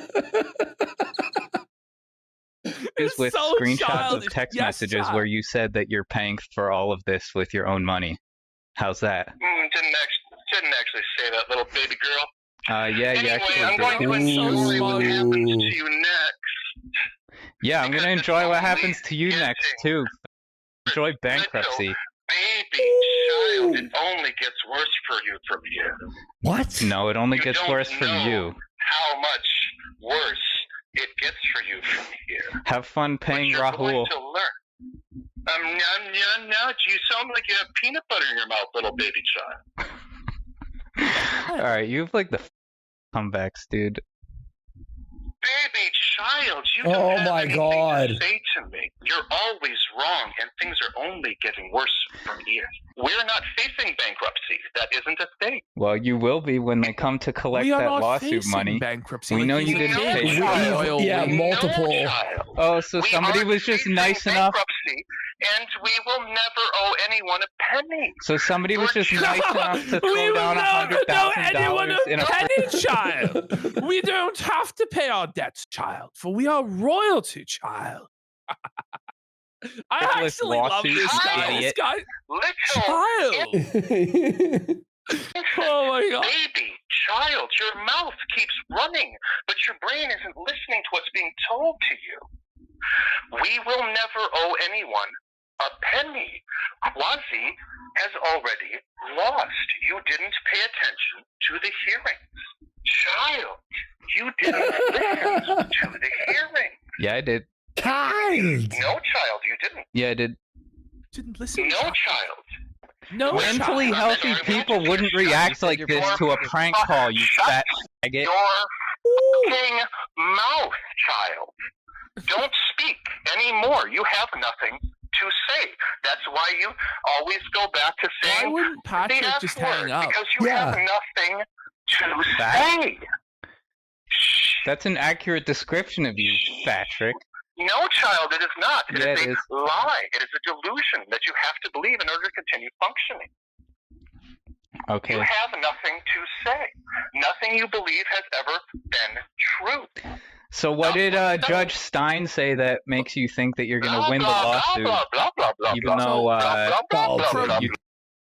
What I understand, just from the limited exposure I've now had to this person, is I think that he loves all of this. Yeah, of course. Like, I think he loves getting swatted. He loves having people persecute him.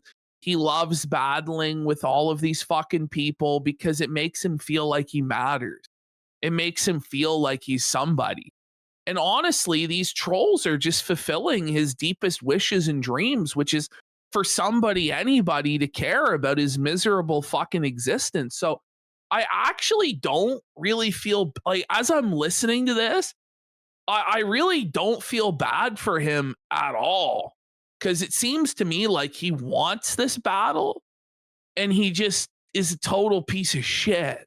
Well, yeah, like if he obviously is engaging nonstop with these guys. So how do you feel bad? Like, I understand, like, okay, you got rug pulled and you're pissed, so you start chirping the guy, right? Yeah. But this is going on and on and on, and it's like I'm there's gonna no go point after to you. this. You'll see what's happening next, child. And the way you think child is like so creepy. It's like, what's wrong with you, bro? He's probably not going to go in your favor. Like, why are you doing this? See, that's the things that are coming out of your mouth, child. You drunk fat. Nonsense, babbling, insanity. Delusions. You have nothing to say. Yeah. No, you're still doing that thing with your mouth. That doesn't. Where I'm telling the truth? Yeah. You're still no child. You have never had a moment of truth in your life. You've never spoken truth in your life. Okay, why isn't Sacha Baron Cohen in prison? You're certainly not doing it right now, child. Why isn't Sacha Baron Cohen in prison? Shut your mouth. No. It does not matter. Yes, child, it is. What crime would that be? It does not matter. Yes, child, it is. It does matter. Does not matter. It does matter. I gave you it does matter. It does matter, Patrick. Shut your fucking mouth. I will not shut my fucking mouth. This is crazy. He seems to believe like he's some sort of like a character in a comic book or something, or like a villain. You know what I mean? Like or an anti-hero. He's like an anti-hero. He believes like he's the main character in some sort of a story, and that he's giving like this brilliant soliloquy that's owning the person he's speaking to, but it's actually just revealing that he's a complete fucking lunatic. He's the architect, someone said. Shut your fucking mouth. Why do you think you get to talk? Is this what you did to your school teachers every time they proved you wrong? Your fucking mouth! This recording would become infamous in the Patrick S. Tomlinson story, being known as the Josiah tapes. The lawsuit would drag on, racking up costs on both sides until finally Patrick dropped the case, with the pests assuming that he had run out of money to pay further legal costs. The trolls had been asking how Patrick could afford such a costly and ill-advised lawsuit, with most of them thinking that it was all paid for by the Sci-Fi Writers Association, which Patrick was a member of. Pests then started to investigate the SFWA to discover that the organisation had a pretty sordid past, with members being arrested multiple times for being child predators and other members being part of NAMBLA, which stands for North American No way! But this is bro, I knew that it was actually a real thing. But I thought it was like, a meme, like I didn't know that they're actually like, whoa, buddy. That's fucking crazy. They still exist to this day. Stopped funding the lawsuit due to all of the dirt that they had dug up on the association. I'm not too sure what the circumstances around this really are. What we do know is that the lawsuit was now over for Patrick and he had been defeated. But it wasn't over for the pests, so the owner of ONA Forums, whose username is Quasi, asked for his legal fees to be covered by Pat, which the court awarded. The amount awarded to Quasi seems to change a lot from the various different accounts of the story that I've seen, so I'm a little unsure about the correct figure, but the ranges I have seen are between $40,000 and $80,000. Plus, when you take into account the amount spent on Patrick's side, this would end up being a very costly adventure for him. Patrick refused to pay the money to Quasi, which made the debt grow more and more over the years. What an idiot! We'll come on to that later. One of the most well-known claims that Patrick makes is that he is an actual No, you are not trained in guy. knife. What are we looking at here? I didn't threaten you, sweetie. I shared several facts. 1, I am an experienced fighter. 2, I am trained in knife fighting. 3, I am proficient with a variety of firearms, stalker child. If you mistook these facts as a threat, it's because you're scared, child. Okay. Okay, bud. Okay. All right. We got a tough guy alert. I'm not threatening you, but I'm trained in knife fighting. Who trains you in knife fighting, though? Like, is the thing like you go to knife fighting? Who has been in countless bar fights and knife fights. Stalker child. You name it and he has done it. He also has a favourite bar where he likes to hang out named Hooligans. He would post about this bar regularly, so it's become a favourite target for Why would you do that? Wait, you took a picture of it? Wait. Kenny, anytime you want to come to Milwaukee and get publicly humiliated, you're welcome to it. I'm down at Hooligans, stalker child.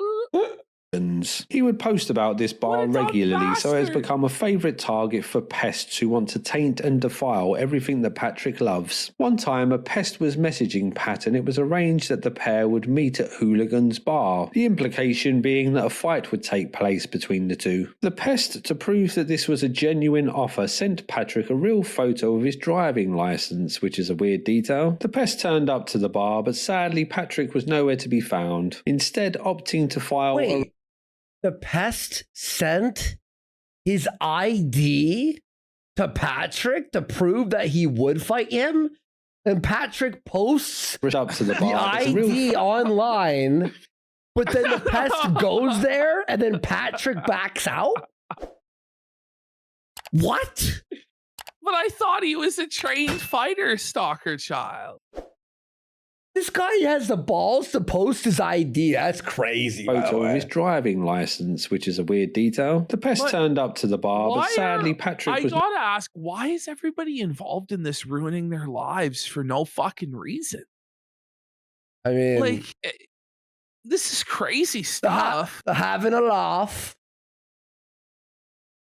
Nowhere to be found, instead opting to file a restraining order against this pesky troll. So only a few weeks after his failed lawsuit, Pat was back in court again, but this time he could actually identify the person that he was taking to court. Thankfully for us, there are audio recordings of these proceedings, with the cold, sterile nature of the courtroom making the details of this story seem all the more absurd. Patrick explains that a forum dedicated to some old comedians has been harassing him for years due to a tweet that he posted about another old comedian, and at one time this forum sent the police to his home as it was suspected that he was grinding up African American children and turning them into pepperoni. Explain this to people. What is that going to say? Kidnapping African American children and grinding them up into pepperoni. No.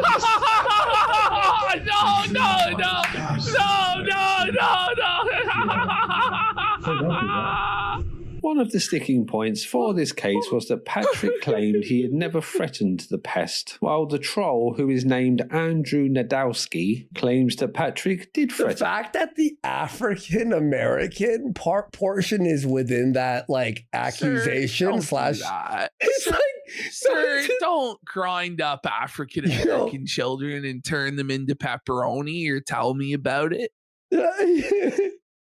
Him. So it was the judge's job to get to the bottom of this mystery. I don't understand why you're having any contact with him at all. Yeah. I'm not going to make excuses for myself. It was, I would call it silliness, one night of silliness. And after he threatened me, then basically I went to the bar Wait. So then I just went there to see if he was going to kill me. As you do. This is crazy. This is actually insane. He was going to follow up on his threats. I did not threaten you, sir. You're simply lying. They're in the text message. So,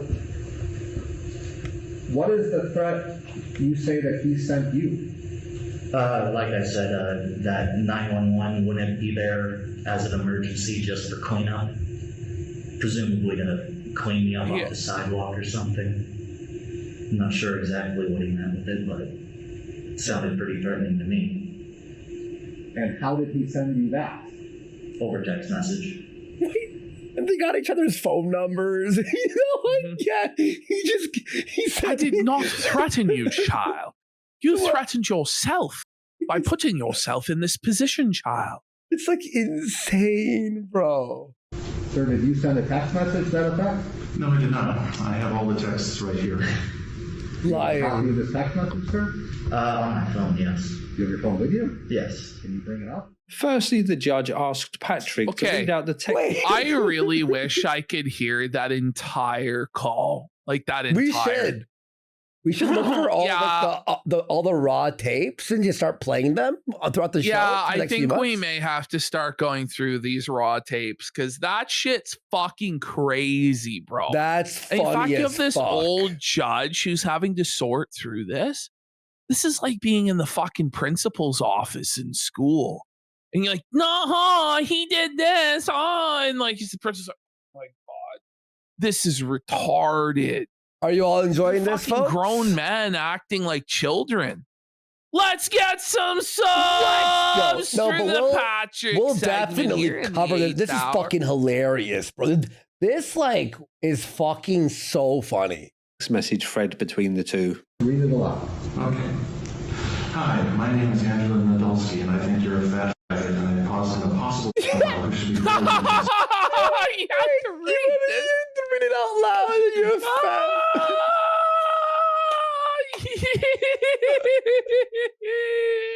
What was that? May you repeat that last part? Sorry. This is Kino Child. Mm-hmm. Top shelf Kino Child.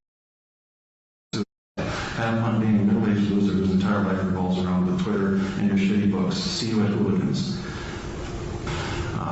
I don't have a social media presence, but my name is in fact Andrew Nadolski, and I have a bone to pick, child. It's amazing how you haven't learned a lesson in 3 years. You're the same in-denial asshole that you always were, misspelling.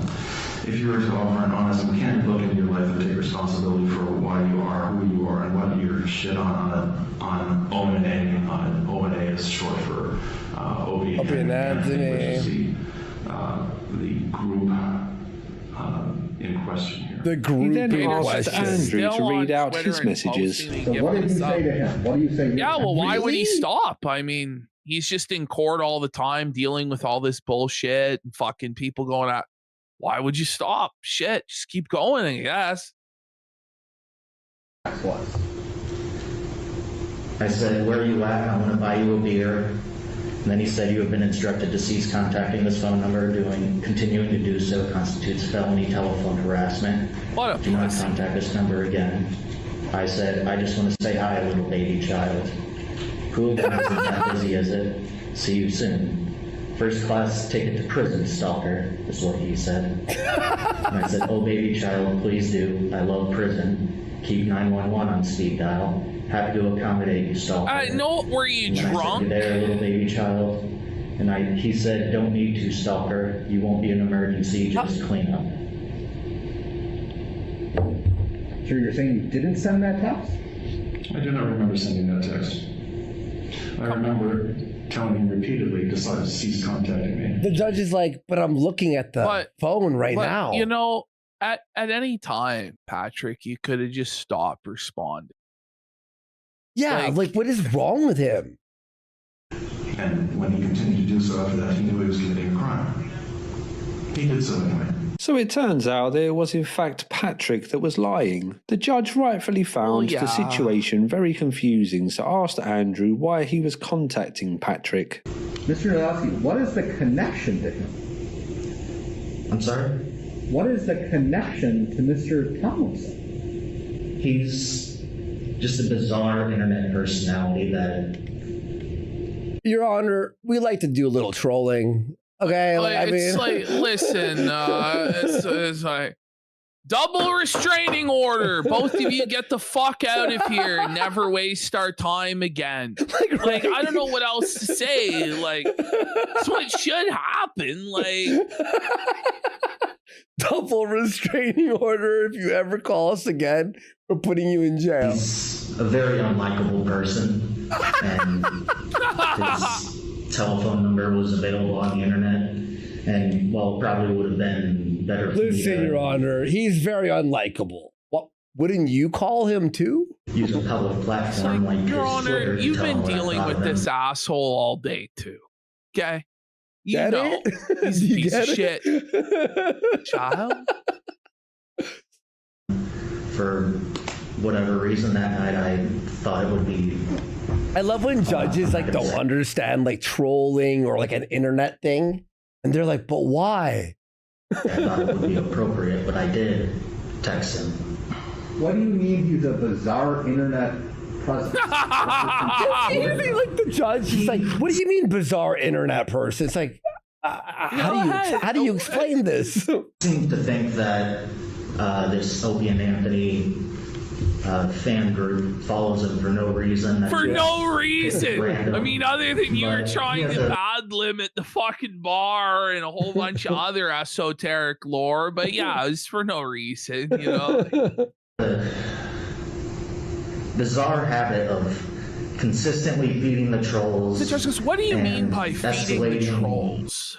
I'm sorry, Your Honor, he's feeding the trolls. What did he think would happen? Go ahead. Your Honor, my client does not, in fact, feed the trolls.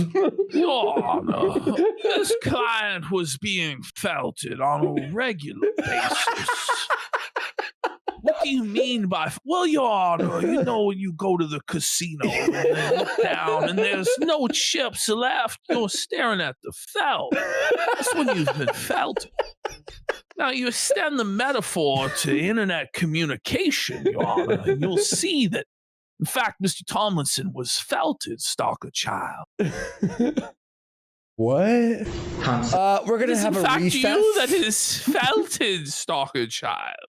How is the judge not like, we are throwing every version of this case out of court right now? Stenographer had that. I was feeding the trolls to the official transcript. Write that down. Write that down. He is just in general an abrasive personality. Your Honor, he's abrasive. How could we not try to ruin him mentally? How could I not threaten to fight this guy I never met at a fucking bar? You know? He's annoying, okay? So you just picked him out at random. Well, no, I've been kind of looking at his internet presence for... You picked him out on random? No, I've been watching him for I've long. been stalking him for months, really, you know? Maybe a few months, I'm not sure how long. And what type of forums does he post on? He posts on Twitter mostly. About what? I guess I'm not understanding. So you like, no, it doesn't really make any sense. I'm trying to figure this out. This isn't making any sense. Even the troll's laughing. The troll is laughing. He knows how fucking stupid this is. This doesn't make any fucking sense. Well, I'm going to call him up. I mean, he has years-long history of just the way he engages people is bizarre. Like with the text messages I read off, I keep calling him child, little baby infant. That's how Mr. Tomlinson talks. And that's how he engages with people that he doesn't like. He talks in a very bizarre way. He, in general, just... This is amazing. The judge's face is like this the whole time. Like, he's just like...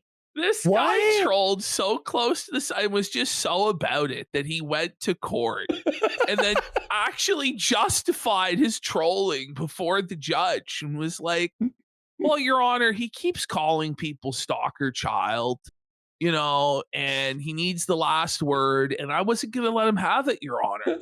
So I was prepared to murder this man, really, in cold blood. And can't let any conflict go without getting... And this guy was he the owner of... No, it's someone else. It's someone last word. In the end, the judge sided with the pest and the restraining order was... Let's go!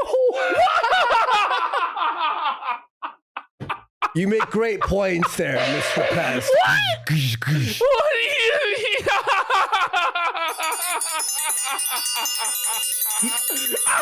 He's making some very good points there. No way! Declined, with the judge being quoted to say that this was one of the dumber things he has ever heard in court. All while no shit. Patrick is trying to... Like, he did explain himself well. Like, as well as you could, given the situation. Whereas Patrick was just a complete and utter fucking spastic. So, yeah, the judge is going to side with the person who, although he's not totally normal, can at least present a veneer of normalcy. Like, well, also a big thing, too, Ashton, was he lied right to the judge's fucking face. But he should have been like, yeah, I did text him back. He should have just said, yeah, I did do that. Argue with him. So stupid. That is not what occurred. That's what I interpret that text to mean. No, sir, that is not what occurred. Sir, that's what I interpret the text well, this to is mean. why you lost. Right here. Yeah, right here, yeah. Well, I don't understand why you reach out and do this. This makes no sense. This is one of the, I'll be quite blunt, this is one of the dumber things I've heard in this courtroom. To some extent, what we really have here is a very limited contact. I don't like you. Do you want to fight? I'll kick your ass. Softwood pass. Accept the invitation. Yeah, you invited him to the bar. Honestly, Patrick had nothing to lose at this point and should have said, "No, child judge. You're wrong, child." Imagine. No, child. That's not how it works. Sorry, child. Like, he should have. He should have, because he was fucked at this point anyway.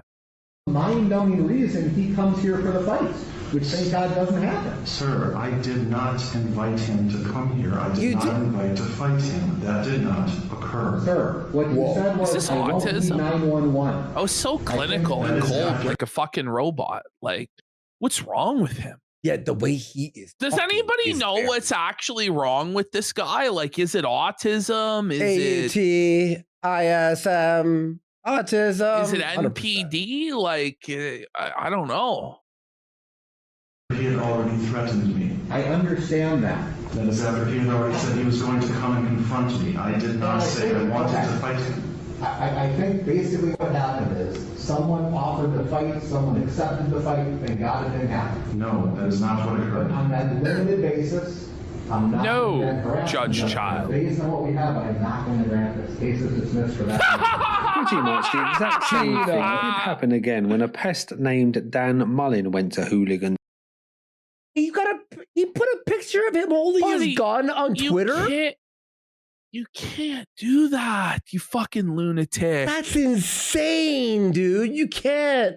And then call people like bar and posted photos of two dolls that By the way, we got Vagicarp goes, "Oh, Andy Child, do you prefer Final Fantasy VI or Final Fantasy VIII Stalker? Enjoy Prison Child." Honestly, and I can't choose. Nailed to the Felt says, "Love the interesting things YouTube channel, great content, cover this guy going forward." Yeah, I didn't realize that it would actually be this good. I just thought that this guy posted on Twitter and was like, "Child," but there's more to it than that. I love 6, but 8 is just a Kino vibe. I don't know. Continue. Look at this, Ash. Mullin went to Hooligan's bar and posted photos of two dolls that he had made in the same position as Pat's ex-wife sitting on the knee of What? Oh, that's funny. her future husband. Patrick again tried to get a restraining order, with the judge again denying it. Things hadn't been going very well for poor old Patrick. So wait, again, back to the court? Is he insane? we decided that he needed to make a change and have a place on the internet away from the pests who were plaguing his every move. So he set up a blog about cars under the name Talk Wheeler. On this blog, he stated that his father was a travelling oil salesman and that his mother used to stitch he just creates car like seats, these fake which I'm guessing backstories, explains like the compulsive liar. Okay. Yeah, right. He's mentally fucking gone. His love of cars. Finally, now he had a place to relax and unwind, where he could embrace his passion for motor vehicles. Sadly, shortly after he set up the blog, Talk Wheeler posted a photo of his car, which was known to trolls. So soon, this blog was flooded with pests who started to call him Pork Squealer. Then the blog just descended into what his Twitter account was. Patrick telling the stalker children that they will soon be going to prison. Another aspect to this story is that Patrick had police called Have to any his of home them 3 gone to times at prison this yet? point. This, of course, had moved things away from internet trolling and into real-world danger, something that Patrick was rightfully angry about. As far as I can tell, no group has taken responsibility for doing this, with the ONA forums claiming that Patrick may be doing it to himself for attention, but Pat is very forthright about blaming it on the forums, which, given all that has happened, seems like a fair assumption on his part. The 4th time this happened, an audio recording surfaced of the incident with Patrick shouting at police officers, telling them to stop talking as they don't know anything, him explaining to them about the pepperoni story, and demanding that they never come back. The recording is pretty bad quality, but you can just about hear it all. I would never mention the pepperoni shit ever again in my life. Yeah. Why does he keep explaining that or like bringing that up? Like, it's fucking insane. Because none of you have listened in 3 goddamn years! What is happening? This is the audio of the police up when he's screaming about the pepperoni story, I think. He's screaming at the police. Yeah. No, officer. In fact, it is you who will go to prison, stalker child. SWAT audio. So he's saying, I have stalkers.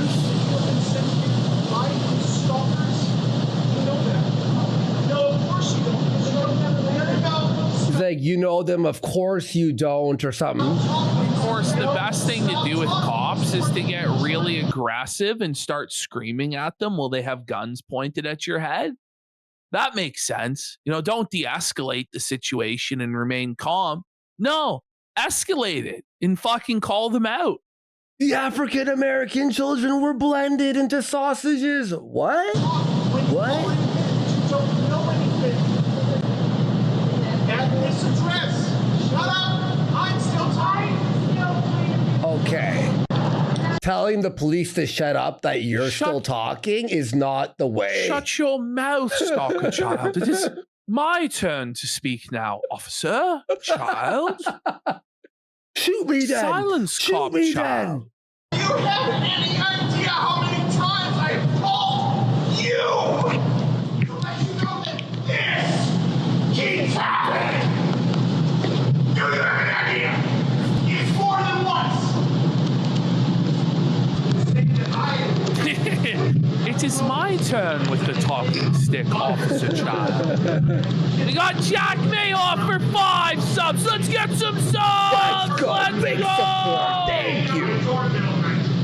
Still about 5,000 at 5 in the morning. Yikes.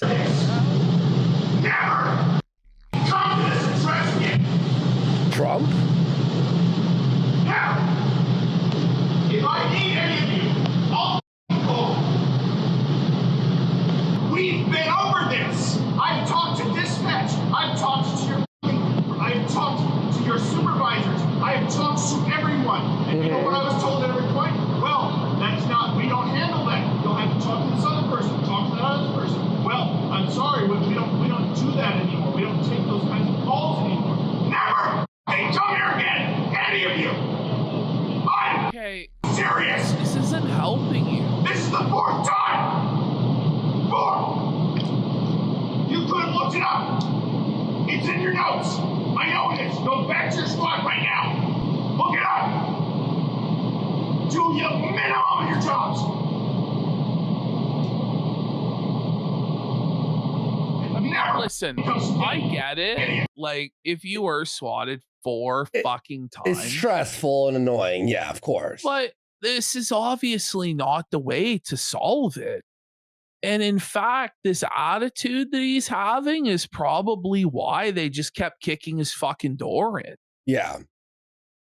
Like, well, it's retarded. Like, the police, when I was swatted a bunch of times, they now know me because I was cool with them. I'm like, yeah, I had to explain everything, and then I'm like chill with them. You know, like, you have to just be cool with the cops, and they'll remember, oh, this guy was cool, and he's probably just fucking being swatted. JV Blutcher 2025 for 5 subs. And Jerusalem with a sub. Because ultimately, like, the truth is clearly, right? No matter how fucking retarded this guy was, him getting swatted was wrong. Of course, and the police department did act fucking wrong in swatting him over and over and over again. But, like, you can see, like, how it got there.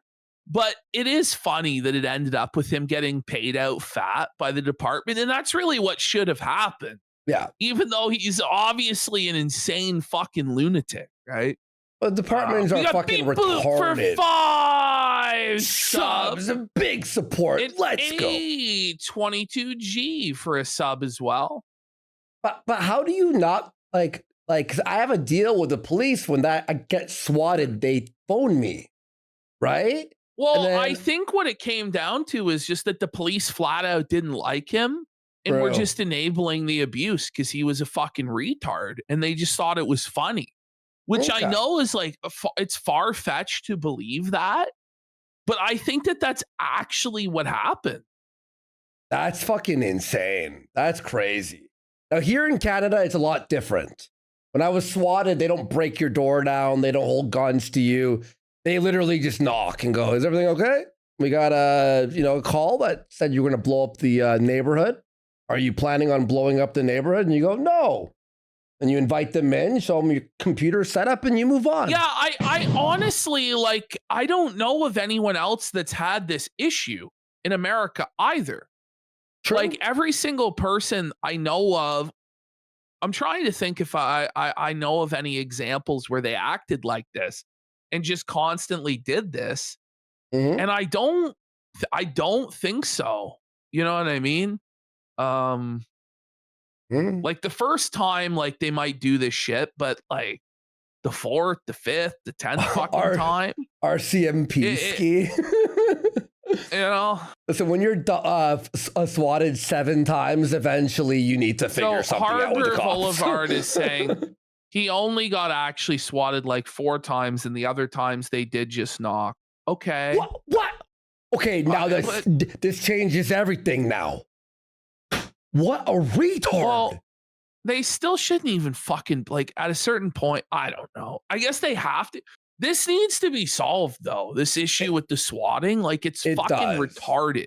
It's wasting everybody's time. Well, it was with that guy, the sector swatter, who got like how many years in jail. Also, someone who swatted, I think, that's the problem, Heart of Lorca. Like, they can't ignore it, because if it is an actual emergency, then they were fucking negligent. But at a certain point, like, it's just retarded. What if the one we got time JV Blucher says, this is pure Kino, and I'm crying laughing over this F slur cuck. Suffer child. Well, Ash, say you wanted to like kill someone or threaten them or do something, you could swat them a bunch of times. When the police go, okay, it's always swatting, then you do something, then they call and need help. Now the police go, never mind.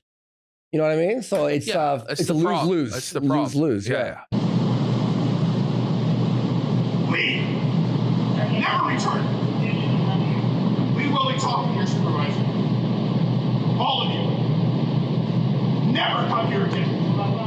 The recording is pretty long and hard to understand due to the bad quality, so I cut a lot of it out, but at one point Pat explains to the police that he has been blamed for all kinds of crimes in the area, including burning down a local bar. From Patrick's side of things, he claims that the pests keep swatting him, but as far as I can tell at this stage, it was more the police being called to do wellness checks or to investigate crimes rather than a SWAT team kicking down his door. But this did definitely start to happen later on in the story. There is video of him being restrained by a police during one of these fake calls, but I'm not too sure what time frame this is from, so I'll just include it here.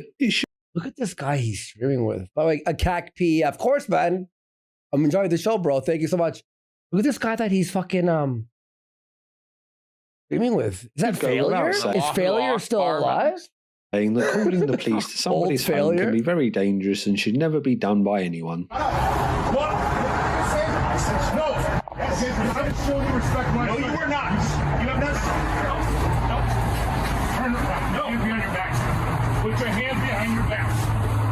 Enough. Good. Second time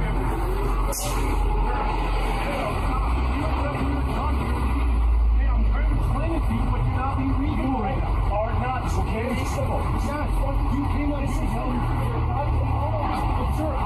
I mean, so it's tough here because, you know, I don't think the police or Patrick have a reputation for being reasonable. Like, you know what I mean? Yeah. But I'm pretty sure this is Patrick's fault, really, and he's being unreasonable because not every officer is unreasonable, whereas Patrick, 100% of the time, we know is unreasonable. Unhand me, child.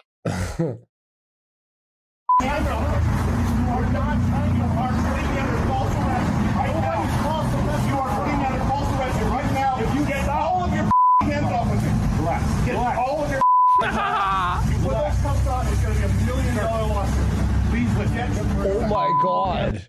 He goes, this is going to be $1 million lawsuit, and fuck, is he right?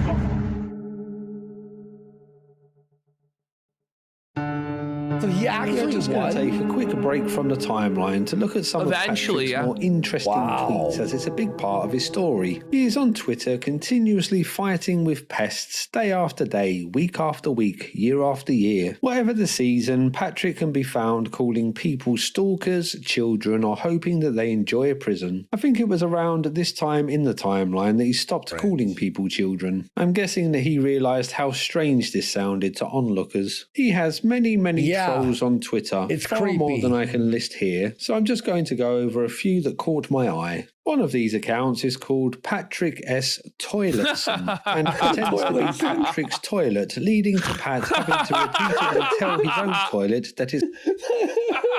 I've seen some things. They, them, flush. Going to prison. Another is called Patty Meatloaf, who pretends to be a female version of Patrick. Then we have Farty Tits Tomlinson, who just seems to post photos of Pat with cartoon farts on his chest. And of course, Patrick even feels the need to reply to this account by telling him that he's going to prison. Another one is because that's why it's funny. It's so fucking stupid. So what do? I just post him being farted on, okay? Every day for the last 6 years. He's getting pooped on. Who pretends to be Pat's little brother and just posts silly things that Patrick always feels the need to answer to correct the record. Carl tweets, "Why wasn't arranging support and visitation the first thing you did after your child was born? What could have been more important, little sister? Such a failure of a woman. Enjoy frippery." To which Patrick replies, "That is the thing I did, stalker. I am not a woman, stalker, and you are not my little brother. You are a clinically obsessed criminal cyberstalker facing multiple felony charges for crimes against my family. This is why your life is already over. Enjoy prison." To which Farty Tits Tomlinson replies, "Uh-oh, looks like someone's got a case of the farty tits," alongside a doctored photo of Patrick with a cartoon fart going on his chest. Surprisingly, Patrick didn't reply to this tweet, but no doubt this stalker child will be enjoying prison one day very soon. Back at the start of the conflict with the O&A subreddit, a user called FartPoop22 shared a bad... Fart Poop 22. But he's got a battle with Fart Poop 22. These are credible accusations against him from Fart Trick and fucking what's his name here? Fart 2? Poop Pants 22. Poop. No, it's Poop Fart 22. Poop Fart 22. Of course, Patrick had to correct the record against Fart Poop 22 stalker child. A drawn picture of Patrick drowning in a pool of urine, but asking for more while a small penis dangled above him. It's like a fucking child drew it with fucking crayon. And you're like, "Officer Child, I'm under threat from the stalker children on the internet." What did he do? Drowning in piss, child. What? Like, okay, sir, you're going to have to calm down. Main Twitter followers as an example of the harassment that he was getting and argued with the trolls in the Phil, but it can be so much worse, Phil. Like, this is like fucking crazy, the shit they're doing to this guy, man. Yeah, man. This is fucking insane. Comments of this picture. This inability to be fair, though, this is happening because he responds to everything. If he's not replied ever, this would be done 7 years ago. Like it'd be like 4 years ago. He's responding. He's responding in like the craziest, funniest ways. Yeah, exactly. So, and he's like, "Yeah, try it. I dare you to try fucking." And we got Stealthy Geek for 5 subs. Look, is it? Let's go. That's his Twitter user handle. Patrick Tomlinson for 5 subs. Such silly things was really the reason that the O&A subreddit first started to pay attention to him. One time, Pat posted that he had stopped in a nice little cave on a day out with a troll simply commenting, "Not so," to which Pat replied, So, Stalker, instead of just enjoying his nice day out that everybody knows that he had, he will waste his time replying to a troll who's clearly just trying to annoy him. Patrick replies to tweets on Christmas Day, New Year's Day, his birthday. No time is off limits for him telling the Stalker children that they'll be going to prison. There are just so many tweets that it's hard to know where to start, and it's normally presented to you out of context as it's just him replying to troll comments. Like this one. Pat says, I'm not an incel. Had sex with my wife this week already. Or this little treat. Can't what the fuck? Multiply by 0, Stalker. Enjoy prison. To which a user called Sci-Fi King replies, you can actually be serious, can he? Like, surely he's taking the piss at some point, right? Right, guys? It doesn't... Like, is he actually dead serious getting fucking rattled about dividing by 0 and telling people they're going to go to prison, stalker child, because they can't divide by 0? He's serious. How is he... Multiplying by 0, stalker child. How? You're thinking about dividing by 0. It's no wonder your grades were so poor in school, and that no one respects you as an adult. Patrick then replies, wrong yet again, Stalker. Enjoy prison. Then George Washington says, you can't divide by 0, Patrick. You can multiply by 0, though. No wonder you failed so badly at school. Then someone pretending to be Patrick says, no, Stalker, you can't. This is why your life is already over, Stalker. Enjoy prison. To which the real Patrick replies to the fake Patrick, this is why your life is already over, Stalker. Enjoy prison. It's not just replying to pests. He had his name as Stealthy Greek. Stealthy Greek was the fake Patrick S. Tomlinson. But everything else was the same. Make Patrick's Twitter account a fun place to be. His original tweets can be pretty absurd, like this one. Fun fact, #Ukraine. A water balloon filled with $1 of paint thrown at the periscopes can disable tanks as fast as a $150,000 Javelin missile. Please do have fun. Or this tweet that I have no idea why he posted, but here we are. Pat posted this for his young daughter to read when she grows up. Dear daughter, I hope you have amazing sex with partners of your choice as soon as you are ready. Then we have the strange details of his tweet. He doesn't own underwear, stalker child? Oh, wait, what the fuck? Why would you say that to your daughter? Like, what? That's very creepy, man. Yeah.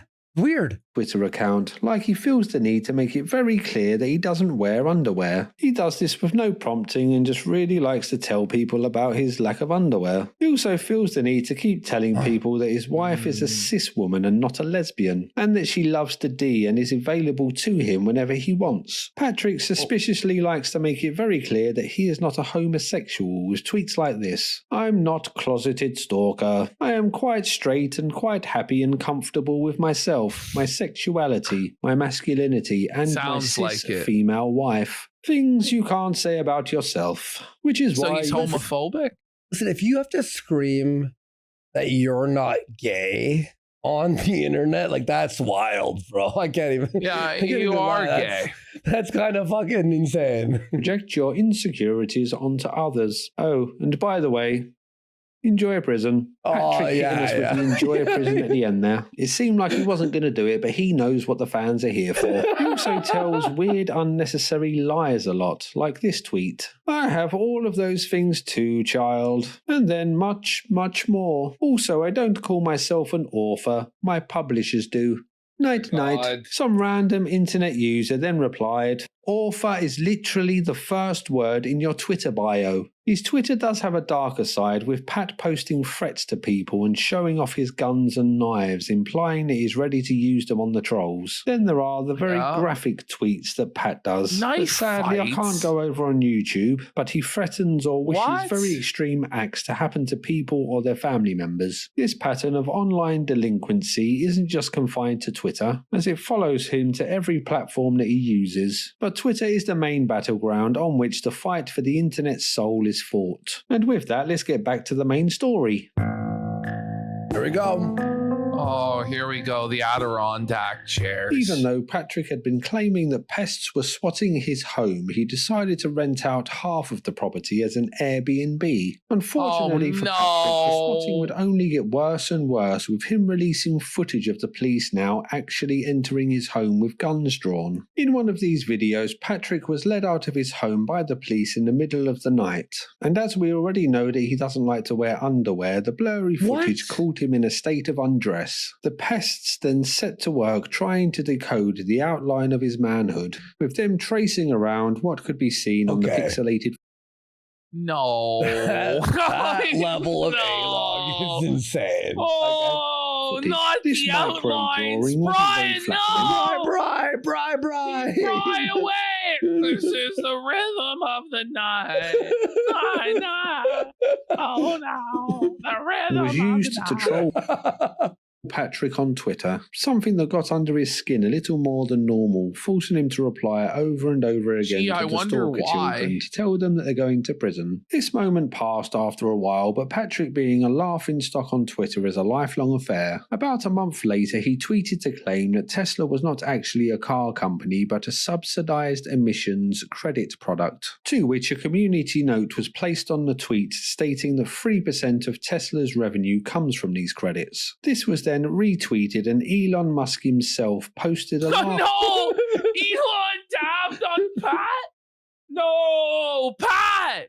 How does this guy take these L's, man? From Elon How is this happening? Emoji on this retweet. He was then mocked by a new crowd of people who liked Elon Musk, with Patrick calling them children and stating that the community note was fake, having been put there by his cyber stalkers. The next thing of note was when ONA wanted to attack the Sci-Fi Writers Association for fraud, due to them claiming that the association used members' funds to pay for Patrick's lawsuit. The owner of Kiwi Farms didn't like this for some reason, so a civil war broke out with ONA and Kiwi Farms both accusing the other of swatting Patrick. In March 2023, Patrick bought a water-resistant phone, then went swimming in the sea with the phone, which obviously broke it. So Pat began threatening to sue Samsung unless they replaced the phone due to him thinking there was fake advertising. In mid-2023, he swam with his phone in his pocket? Samsung? Because they said it was like waterproof, but they don't mean like you could swim with it. They mean like you could drop it for a second and you pick it up fast. Patrick went on a media blitz. It's water resistant, not proof. Appearing on NBC News, among other news outlets. In all of these appearances, Patrick's story was that he had now been swatted 42 times. The pests dispute this claim, stating that he is inflating the numbers, or that maybe he is swatting himself to get victim points. I honestly have no idea what the truth is. If it's 20 times or 42 times, like, it wasn't 42, it was actually 36 times. Is here, but Pat does have the Quarter Floundering says all of this guy's videos are great. Highly recommend checking others out. I'd also highly recommend everyone check out Rob's media too. Yes, link is right there, folks. On Kick, I've linked. Oh wait, actually, I'll have to we had someone else pin something, but yeah. Interesting things from around the world. Great channel. 4 or 5 times this has happened. Would recommend. Plus, with how much he is trolled, I'm inclined to believe his version of events. I'll link it in again. 2018, science fiction author Patrick Tomlinson posted a casual tweet. I simply said that I'd never personally found the comedian Norm Macdonald funny. It caught the attention of online harassers who began swatting Patrick and his wife Nikki at their Milwaukee home. Patrick and Nikki are still constantly harassed. They've been texting us during this interview. And their harassers use voice synthesizers and other technology to mask their identity. Maybe you should get a real job.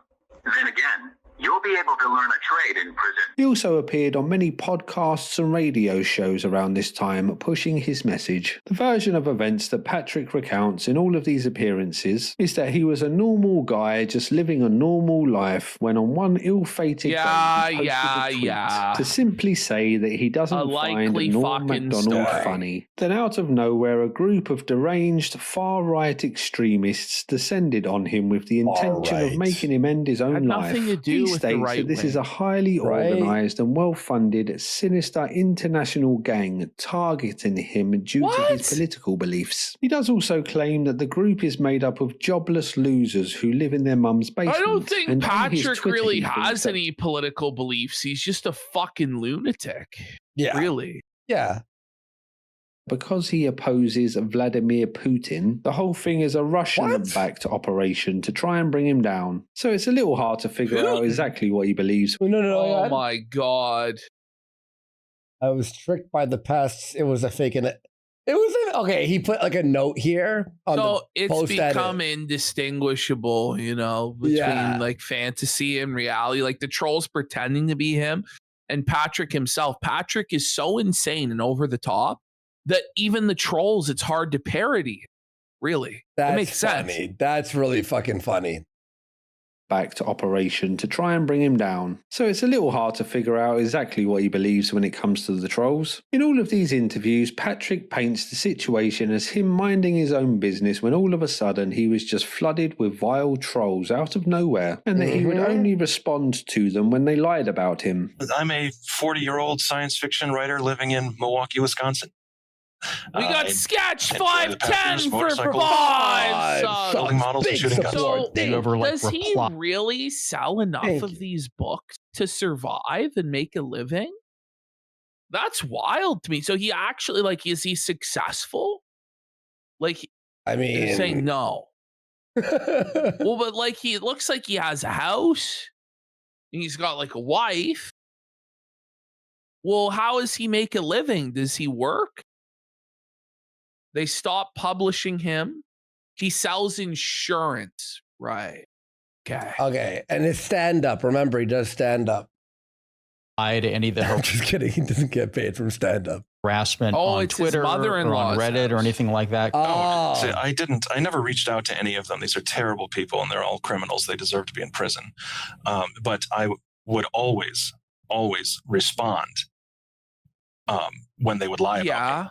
Or lie about my family. That doesn't get to stand. You don't get to go out and slander and libel me without someone there to correct the record. Absolutely not. One of these stalkers. What? Oh my God. Well, it's just like, bro, it would get like some fucking guy with no followers. It doesn't matter. Yeah. But as soon as you respond to it, then everybody sees your response and then you draw attention to it. Like, and then it's like, why would you defend that if it's not true or give that attention or whatever the fuck? And then you're in a battle. It's really back and forth. It's really not hard. It shouldn't be hard to understand. Apparently, it's tough for some people. Had created a fake Craigslist ad that they put up in the local Milwaukee Craigslist. He's still on this for 5 years later? Like, dude, move on.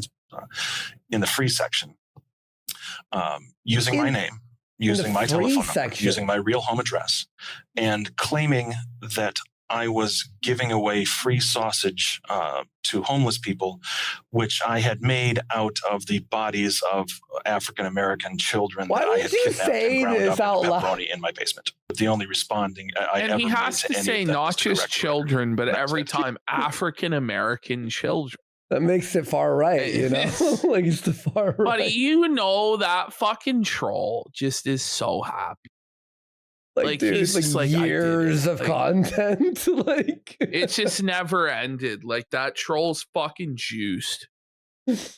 During this media blitz, a radio show called The Big John Holwell Show covered his story without Patrick appearing, so a week later a pest pretending to be Patrick called into the show. And wait, did you hear this? Listen. Called what? During this media blitz, a radio show called The Big John Holwell Show covered his story without Patrick appearing, so a week later a pest pretending to be Patrick called into the show and gave an interview where he took the opportunity to air some details about Patrick's life that Pat would rather not be in the public domain. Patrick, welcome to Double DL. So you heard us talking about you on Friday? Yeah, I did. This guy doesn't sound anything like Patrick. There was just no vetting, no due diligence whatsoever. Yeah, this guy says he's Pat. Bring him on. Great. It's a slow day. Who gives a fuck? Bring him on. you guys talking about this story, and I thought maybe that I'd try to tell you the full story. The tweet was 9/11/2018, and I've gotten texts, calls, harassments every single day since then. Okay, acting normal. It turns out that there's this group of people called the Pests. They got their start in radio from the Opie and Anthony show. I don't know if you've heard of that before. Indianapolis, yeah, I've heard of them. Okay. They were big in the early 2000s. They used to have these guys called the Pests, and they would attack radio hosts.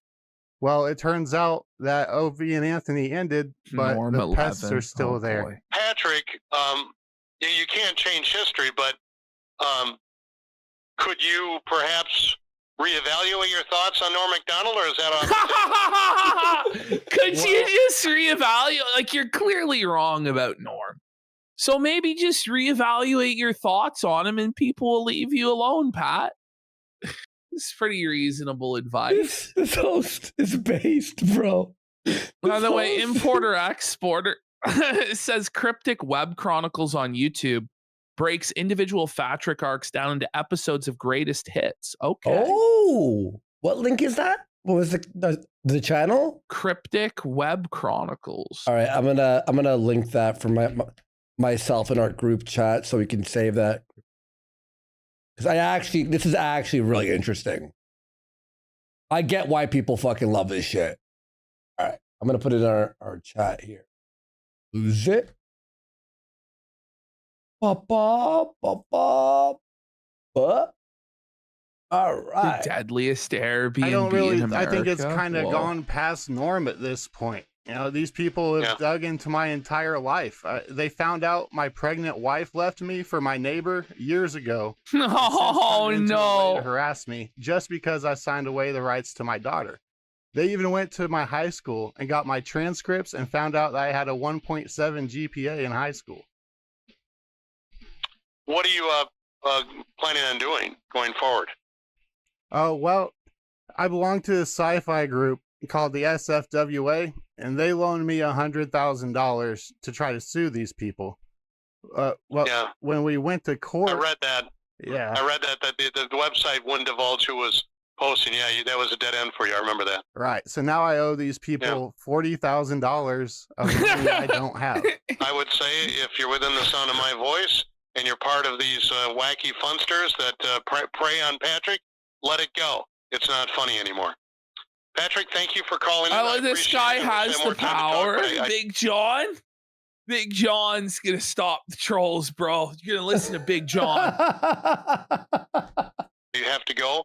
But best of luck to you in your future publishing efforts as well. You gotta go. Thanks for taking the time to talk to me. One of the podcasts that covered this story was called The Pretend Podcast, who did many episodes breaking down the events. This podcast wanted to cover the story fairly, so firstly spoke to Patrick, with Pat being very happy with the coverage that he got. Then the host made the mistake of interviewing a pest named Dan Mullin, who gave the ONA side of the story. This outraged Patrick, as to him there is only one side of the story, so he began to attack the podcast host on Twitter, and this was where his media blitz ended. So he skulked back to the shadows on Twitter and Blue Sky. While all of this was going on, the owner of ONA Forums filed a motion against Patrick to hold him in contempt of court due to him not paying the debt that he owed. Despite this, Pat was still adamant that he was not going to pay these wicked trolls and blamed his lawyer in the original case for not giving him the correct advice. Another court date was set, and this time Patrick was going to win. As there is only one side to this story, surely the court would listen to what he had to say and find out that this was all just one big mistake. Patrick assembled a crack new team of lawyers to fight his case. Then when the date finally arrived, he just agreed to pay Quasi the amount he was due, and that was the end of that. Pat was still getting great information from his contacts on the inside, so found out one of the main trolls' names. The pest's username was Boomia, but his real name was actually Robert Prongay Jr. So Patrick posted this massive disclosure on Twitter in order to dox the man. That had been the bane of his life for such a long time. Alongside his name, this shadowy contact also gave him Robert's family history. So Robert was a man in his 50s and a father of 4, whose father was called Robert Mr. Softy Prongay Sr. He got the nickname Mr. Softy.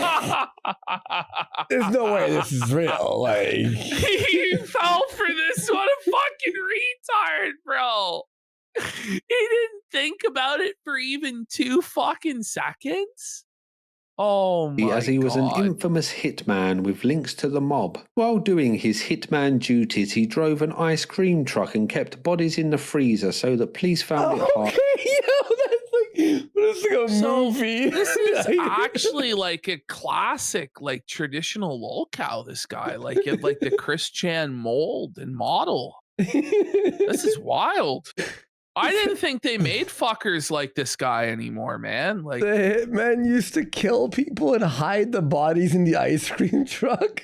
To date the time of death. Mr. Softy was sadly killed by another ice cream truck driving hitman named the Iceman, who had a movie made about him. Patrick proudly posted this to his Twitter account, accompanied with a photo of Boomia. The photo was in fact of an actor from the hit TV show The Sopranos. Remember that Patrick claims to You meant Boardwalk Empire, rather. Yeah. That's what have an IQ of 140. It then seems that Pat did in fact pay Quasi the amount of $41,848.87, but still owed him much more due to all of the interest that had been accumulated on the debt. In October 2023, a massive milestone was reached. Patrick posted his 200,000th tweet. This tweet read, "Your life is already over, stalker. Enjoy prison." The next thing of note in the story happened. That's fucking crazy. How many tweets is that a day? Because there's only 365 days in a fucking year. How many times is he tweeting a fucking day? That's like, I don't know, 100 a day? 100 plus tweets a day. For like, what, for like a decade? Yeah, like a decade, right? 2024. 100 tweets a day? And he was banned from talking at an authors convention. Every day. This was because another speaker at the convention named Leslie Varney wrote a letter to the organisers asking for Pat to be banned. She claims that he has in fact been stalking her, which is an interesting twist. As far as I can see, she is not a pest and is just some run-of-the-mill literary agent. You see, Leslie had come across Patrick's story and didn't believe that he was the victim of an organised far-right network of trolls financed by Russia, so she said so online. She claims that she then came under attack from Patrick and his online helpers, who bombarded her social media with hateful comments such as calling her a moron, a mouth breather, evil, or an imbecile. In this letter, Leslie states that Patrick is also misogynistic and homophobic. She posted this letter to Twitter with Patrick commenting, "This is how you get sued into poverty, Leslie. You are mentally ill. Seek help." This no doubt didn't help his case when the convention was trying to judge if he was stalking her or not. Patrick and Leslie have now become bitter enemies who bicker on Blue Sky regularly, with Leslie calling him impotent and Patrick telling her that she should get a lawyer as she is going to be facing legal consequences. Another character in the Tomlinson sagas is named Jackie Singh. She claims to be an expert in online harassment and countering trolls on the internet. She even gives lectures about this topic to presumably paying customers, where she uses Patrick as her main example.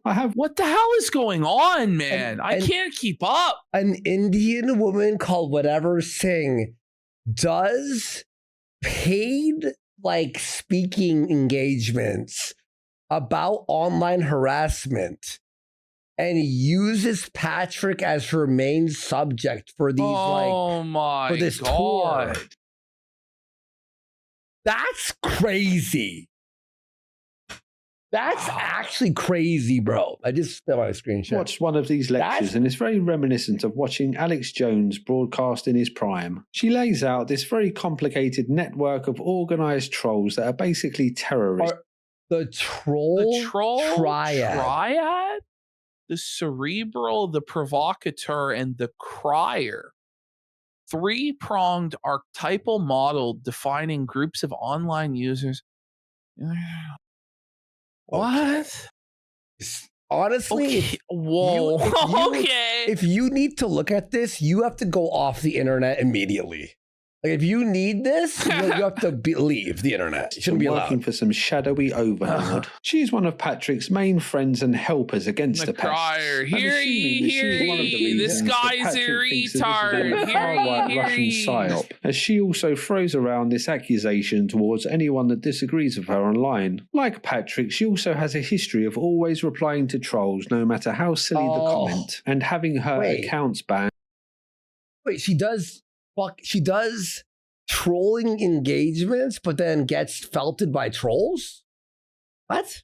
And for threatening people. Even though she claims to be an expert on the topic of internet trolling, she too reposted the claim about Robert Prongay Jr. I see her says only possible on Solana on her laptop. So short Solana, don't fucking buy it.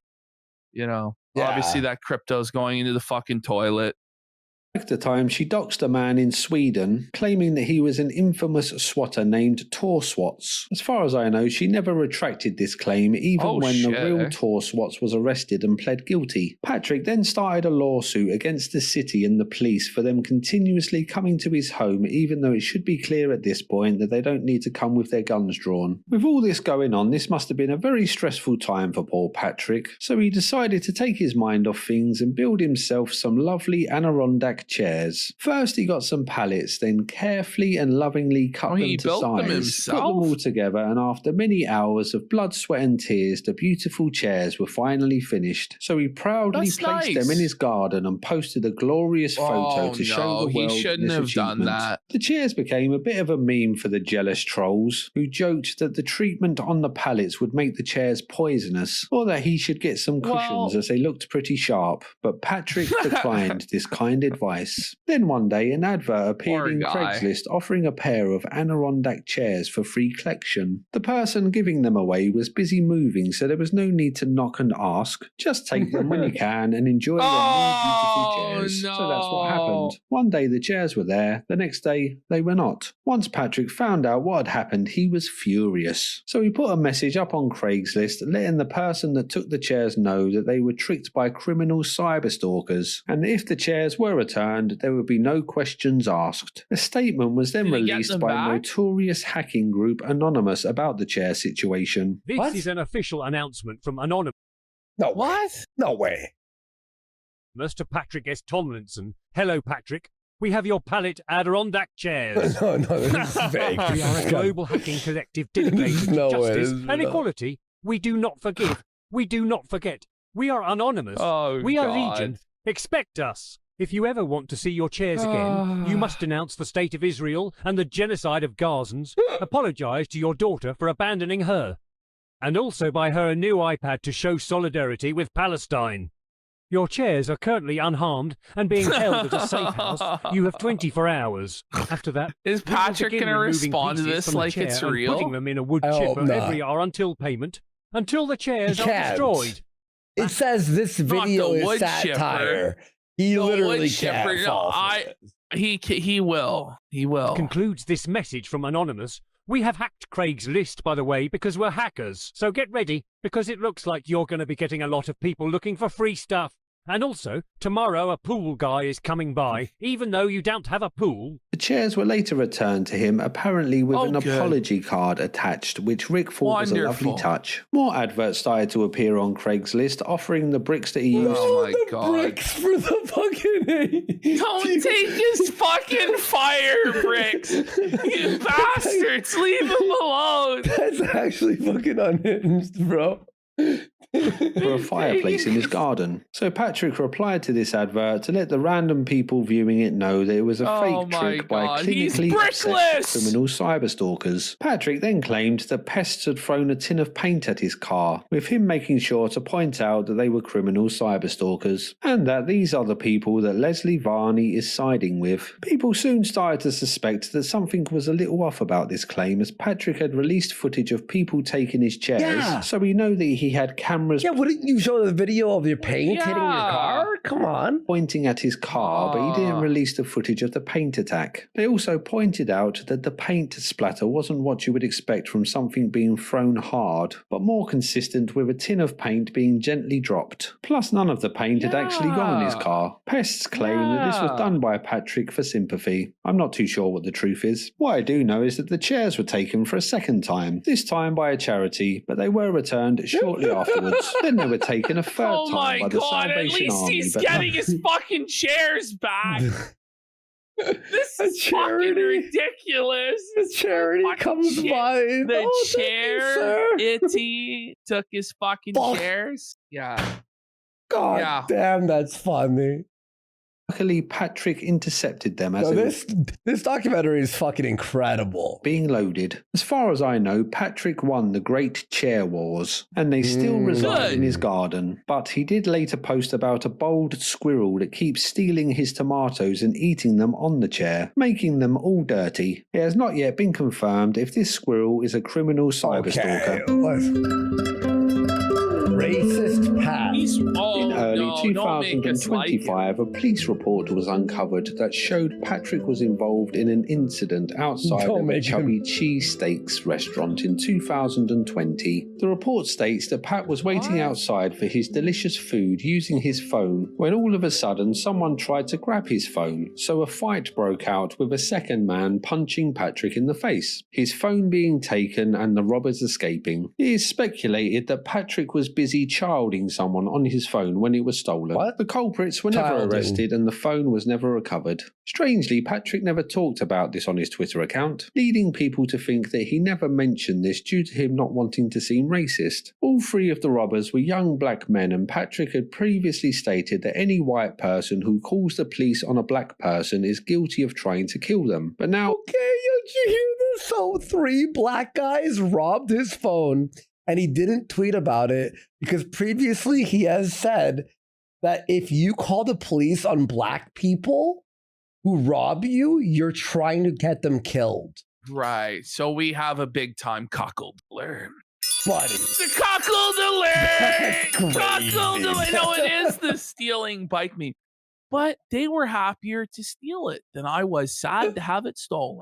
Total happiness in the world increased. Score. Fuck.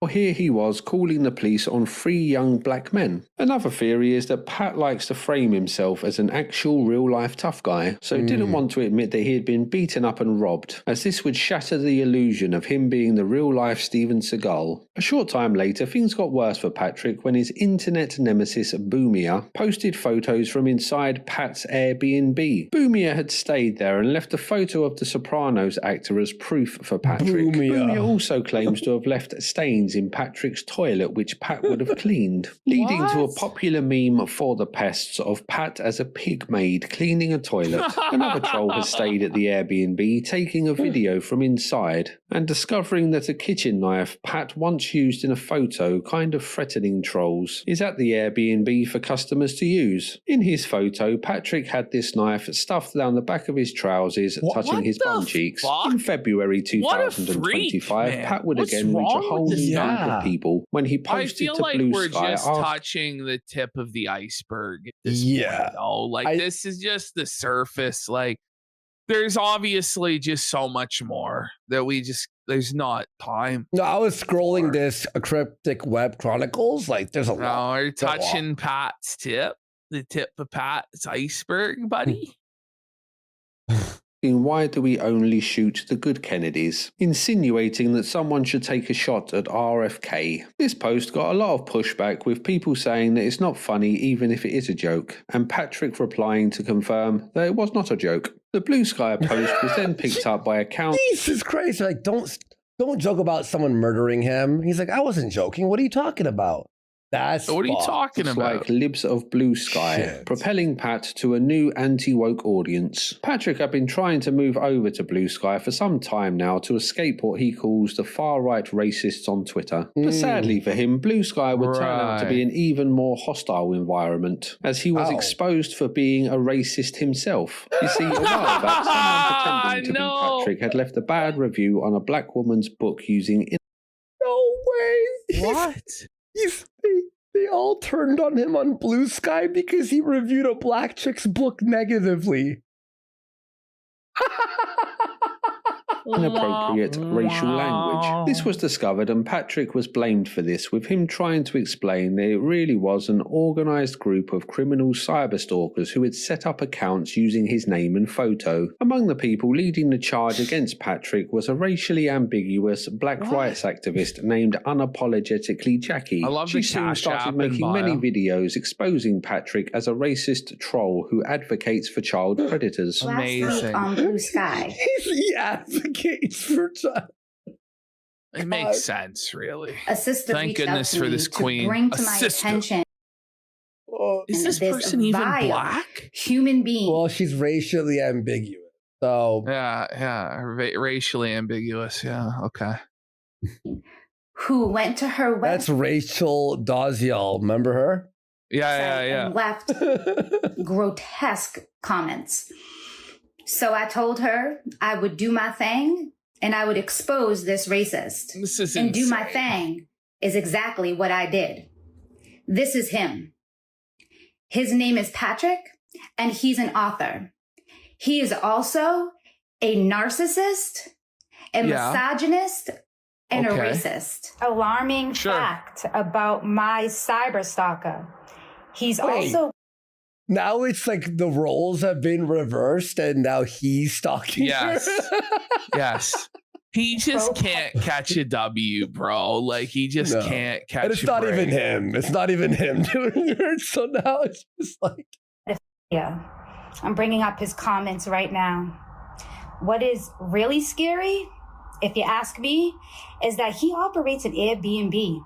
Do we know if he has cameras in that Airbnb? Is he going to get banned off of it? Oh Do we my know God, that? he's She spying seems to on have really children. taken a disliking to Patrick, so would make many videos about him and raise awareness about him on Blue Sky. Jackie has her own website called Jackie's Academy, which is an educational hub centered on blackness. On this website, she did expose after expose, bringing to light what she thinks are Patrick's crimes, including lists of all the times that he was racist online and full breakdowns on how Patrick is the leader of a far-right hate group, with all of the pests being Pat's online goons. She claims that the people trolling him are just a 5D chess move to divert suspicion away from him, as he is really the mastermind of this hate group. She claims that he runs Kiwi Farms and his inner circle of trolls. He's the real owner all along. How could we have been so blind? How could we have been fooled all these years by this Machiavellian genius, stalker child?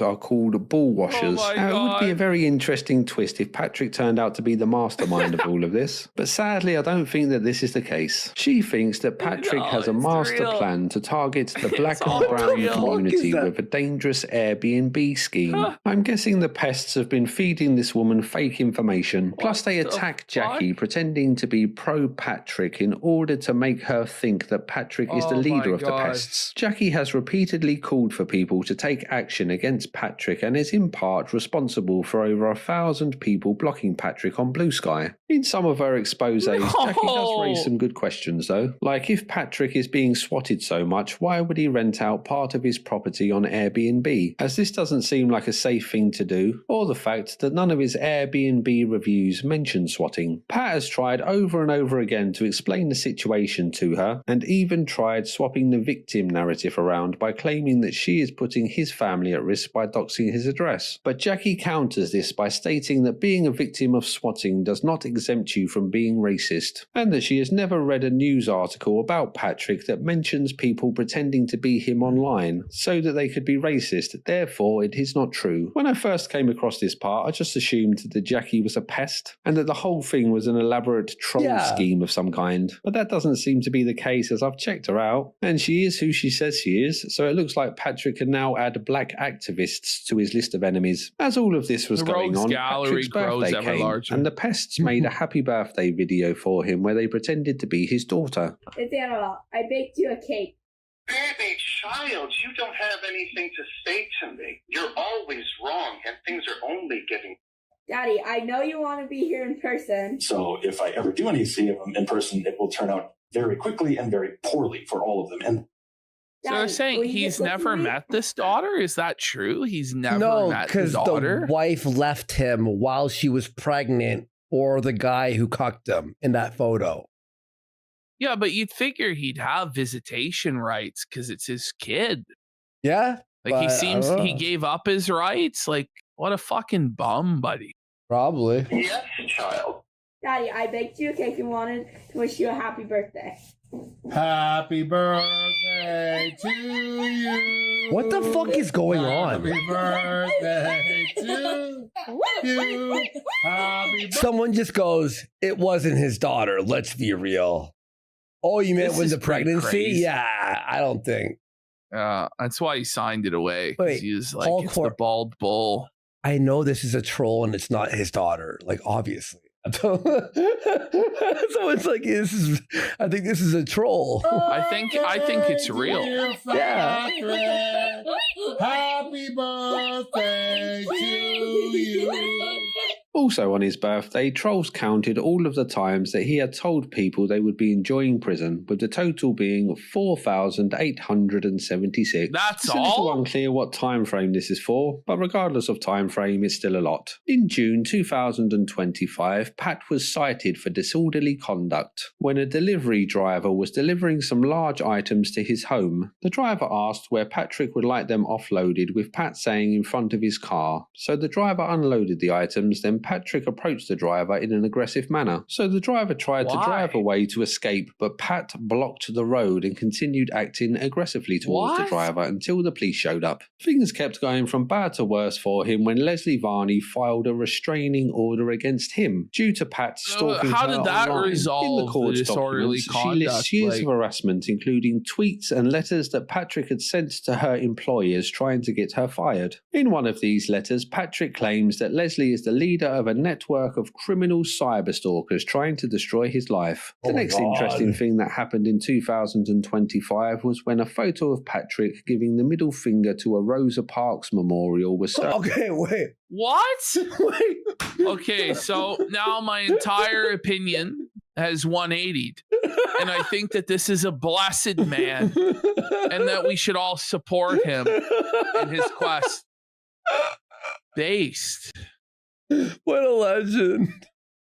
Circulated around Twitter. Patrick had this to say about the photo. There is no Rosa Parks memorial in Waikiki, stalker. You are very bad at photos. It's a Photoshop. It's a Photoshop. No, come on. They couldn't let him have even one W.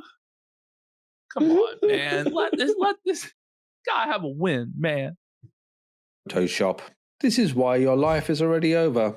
Enjoy prison. He then posted the real photo, which was him giving the middle finger to a Trump sign. He then hammered the point home that he doesn't like that. That's so funny that it said Rosa Parks, like the AI or whatever, the Photoshop. Donald Trump with another photo of him giving the middle finger to a Trump hotel. And a photo of what I'm assuming is him staying in the Trump hotel with a shocked expression on his face. So he gave Trump money? So before the thrilling conclusion to our story, we're just going to take another quick break from the timeline to look at some of the niche things that the trolls have done to Patrick. Of course, they have done things like ordering pizzas that they haven't paid for to his home. This happened so much that Pat threatened to sue Domino's and Pizza Hut if they didn't stop delivering pizzas to him. The pests have tried to get his car towed away by tricking two companies into collecting it. And they have had piles of wood mulch sent to his home which blocked his driveway. Another favourite of the pests is to make songs about Patrick. My souped up V6 Mustang car. I'm about to drive this baby down to Hooligan's Bar and get wild, stalk a chow. Even though Patrick's telephone number is public and was discovered a long time ago, he refuses to change it, so spends a lot of his time replying to pests via text message. He does this so much that ONA Forums had its own page dedicated to these messages called WikiLeaks, where users could upload these interactions. One of the users named Honey Badger likes to send Pat photos of his wife's ample bosoms alongside a kind of insult. I mean, if I'm going to be insulted, I'd like it alongside a nice pair of boobs, I guess. Another user likes to send Pat photos of... A troll takes pictures of his wife's cleavage and sends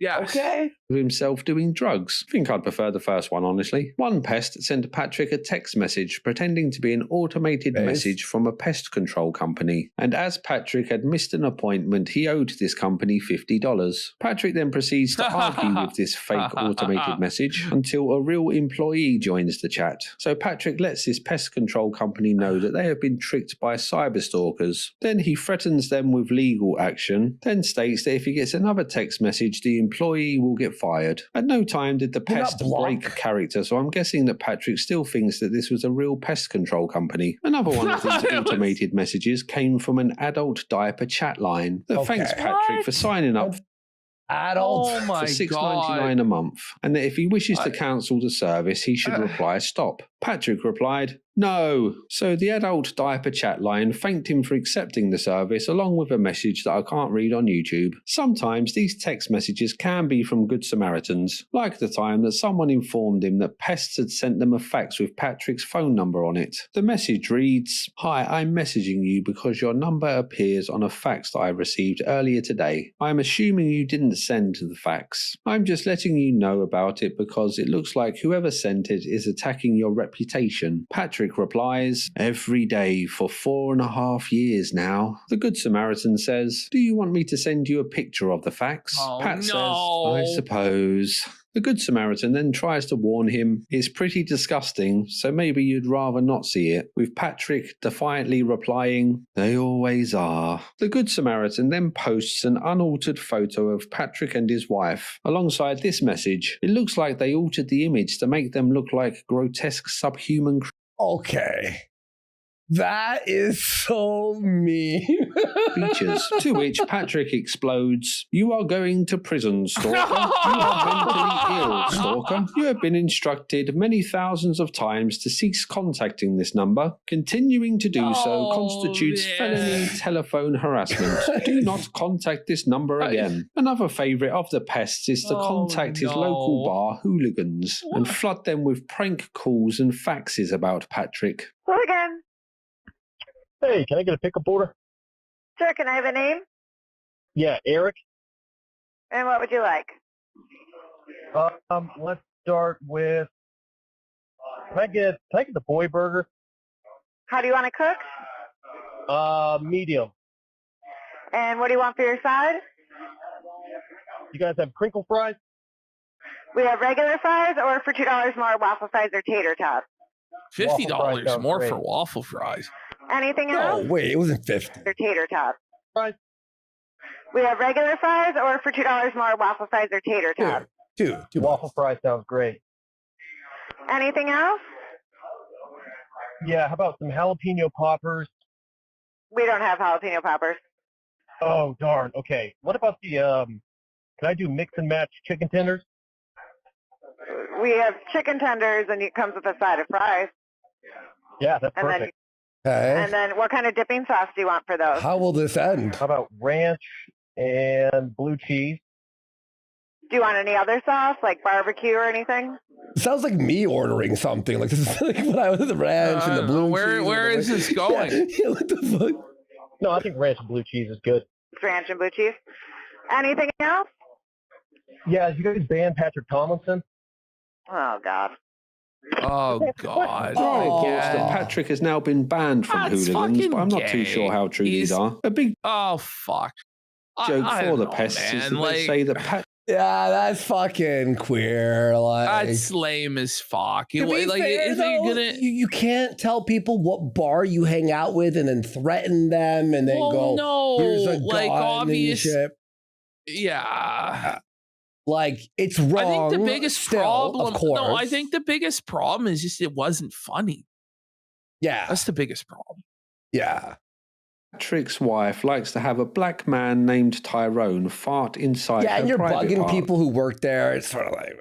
shots. I have no idea why this is or where it came from, but it's a very common joke among the pests. Moving swiftly on, Patrick will always reply to the trolls no matter where he is or what he's doing. One time he was at a sci-fi convention and a pest pretending to be Patrick listed his grill for free pickup on a website called Nextdoor. Somehow Pat found out about this and started to tell the troll that he hopes that he enjoys prison, then proceeded to comment on the post that this was actually a cyber stalker impersonating him. Then the impersonator commented that the real Patrick was actually impersonating him and that anyone viewing this should block and report Pat. This of course was like a red rag to a bull, so the real Patrick unleashed his ultimate weapon, the thing that would finally end this trolling once and for all. He told the pest that he will be spending the rest of his life in prison. So the impersonator claimed that Patrick was a member of a gang of criminal cyberstalkers that were harassing him, and that impersonation along with threatening people with prison is a common tactic that they use. Patrick, incensed by this, wrote a long reply on this website for a few random strangers to read, detailing how the impersonation account is run by criminal cyberstalkers who are trying to trick them into committing a crime. Then other trolls joined and started to comment, claiming that they had gone to pick up this grill, but were threatened by the owner of the property. They weren't angry, just confused why Patrick would waste their time like this. On a side note, the grill was also listed on Craigslist, which did trick someone into trying to take the grill, with the collector messaging the troll to say that the grill had a big sign on it telling no one to take it, and the pest reassuring the man that the sign was just there to inform other people that it was reserved for him. While all this was going on... Oh my god! Oh man! Pat was also getting trolled at the sci-fi convention, with pests taking secret photos of him and calling pizzas to the room that he was giving his speech in. The last thing on this topic I'll mention is that given how much Patrick tweets, you would expect him to make a few mistakes. It happens to all of us every now and again. Sometimes we'll write the wrong word or misspell something, but when Patrick does this, it turns into a meme that will haunt his very existence for years afterwards. Like the time that he wrote, "Wasn't convicted of anything, stalker. Yum and cokey your future. Enjoy prison." Yum and cokey was then used by the pests as an in-joke for many years afterwards, and much fun was had by all, except Patrick. Hey Pat, it's Roger Stone. Yeah, I hear you're a demented libtard and you hate my guts. Here's the problem. You see, people online who say you're, I don't know, fat, that's called free speech, the kind you liberals hate. You're not going to win that lawsuit, and guess what? I'm not in prison, so have a nice day.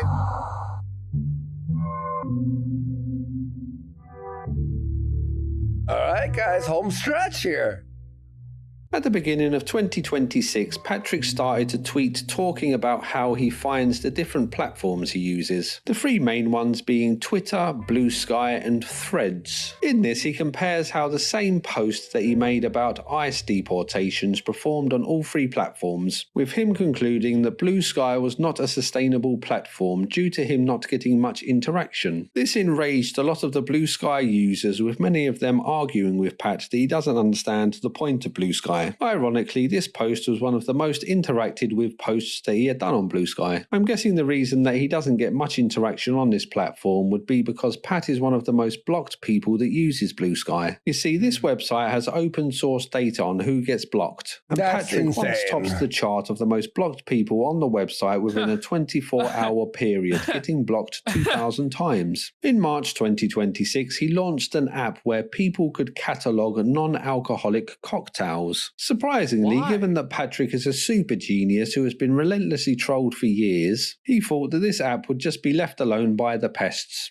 It wasn't. Let's take a look at some of the tasty recipes that the pests have uploaded to this app. The Daughter Abandoner. The key is to make it so over the top alcoholic and sweet that you need to get up and abandon it immediately. Ingredients: pepperoni, vodka and grenadine. The Fat Pat. The description is simply, the bartender will prepare my fruity drink, child. It's the minimum of his job. Ingredients: sugar, pork, more sugar. Nikki's Gassy Lassie. Instructions: line the rim of the glass with crushed flaming hot Cheetos and kosher salt for an extra kick to the cooter. Ingredients: Pepto-Bismol, active dry yeast, African rum, and grape soda. There are many more of these. They're a bit too graphic for YouTube, but I'm sure you get the idea. In his infinite wisdom, Patrick also allowed people to upload photos to go along with these mocktails, which again are a bit too much for YouTube, but I'm sure you can guess what kind of photos. Why would you allow Patrick that? didn't quite get the response on this app that he had hoped for, so began begging people on Twitter to go over and leave real reviews. Unfortunately, he didn't have much luck with this. As you may have deduced from the Adirondack chairs, Patrick considers himself a bit of a handyman and has recently completed a decked balcony on his home, with him proudly posting this achievement to the internet.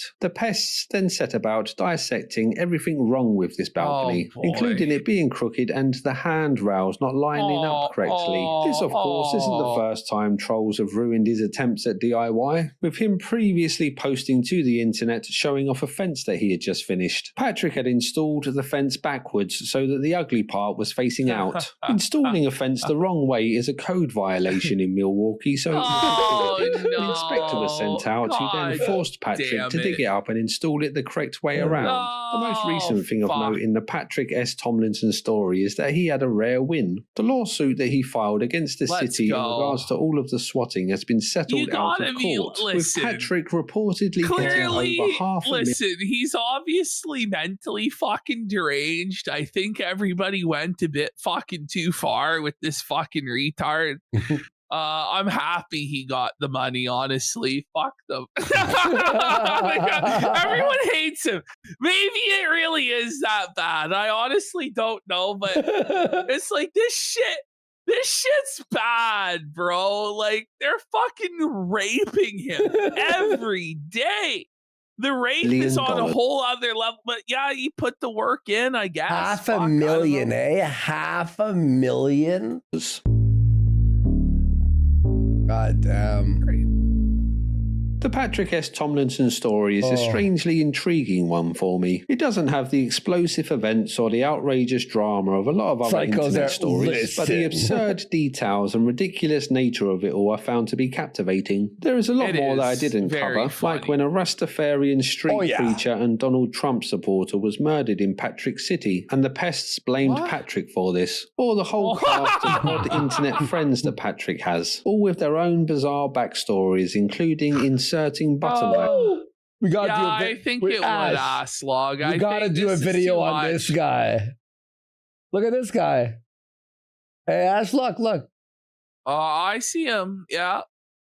I've seen places that they're not designed to go, or being a child predator, allegedly. Patrick himself, to me, seems like a very arrogant, self-important man who just can't bear to be proven wrong, as this would crumble the fragile delusions that he has constructed around himself. A control freak who needs to dominate others and takes sadistic glee whenever he can safely destroy people. The pests are no doubt cut from a very similar cloth, making this a symbiotic relationship that I'm sure both sides enjoy on some level. The Norm Macdonald tweet seems to do a lot of heavy lifting when Patrick recounts this story. I don't know, Cameras. I don't know how you can just about say anyone it's else on the bland. planet This was some of the craziest shit I've ever heard in my life. What?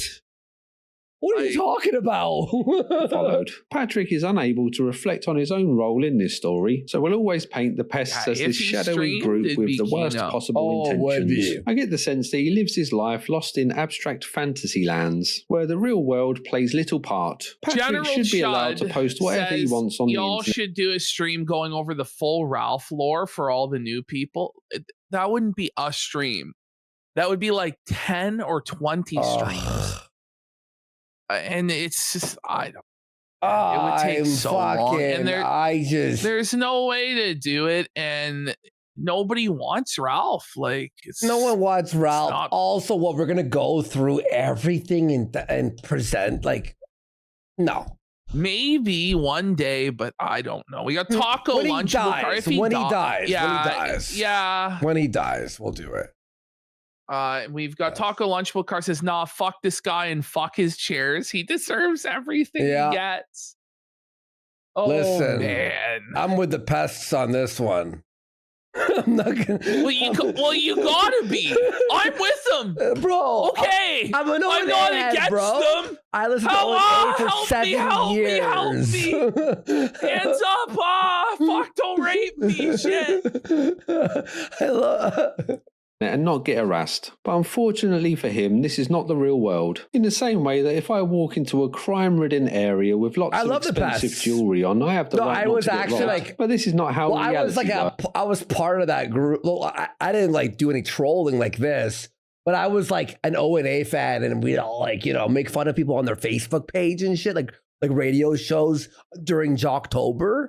So we need to react accordingly. If you were in there, this you were fight, the there. pests have all the advantages. So the 140 IQ thing to do would be to not get into a fight that you could never win. But for Patrick, he can't allow these lesser beings a victory. So he is left to scream impotently at them that they will be going to prison for the rest of their lives. As far as I know, not one single pest has ever been to prison for harassing Patrick. I've tried to stick to the things that are true in this story, but it's a very hard topic to research due to the amount of in-jokes and troll information spread about Patrick. So sorry if I got anything wrong. I tried my best. Thanks to a channel called Cryptic Web Chronicles, who has a lot more detailed information on this story. So if you want a deeper dive, go and check that. Hang on. Shed Nerd, I was in Opie's chat, 3 months ago, felting that Jewish guy he does the show with. Telling Opie to fire him. Streams, yeah, to 10 people, and I was convincing Opie to fire his co-host. Live streamers. Yeah, was he talking shit about live streamers, saying they make no money and like da da da? Was that him? No. Who was that? It wasn't him. It was. No, that was Stuttering John. Stuttering John, yeah. I don't know anything about Stuttering John. That was Stuttering John. That's Opie's crowdfunding his dental work for $2,000 right now.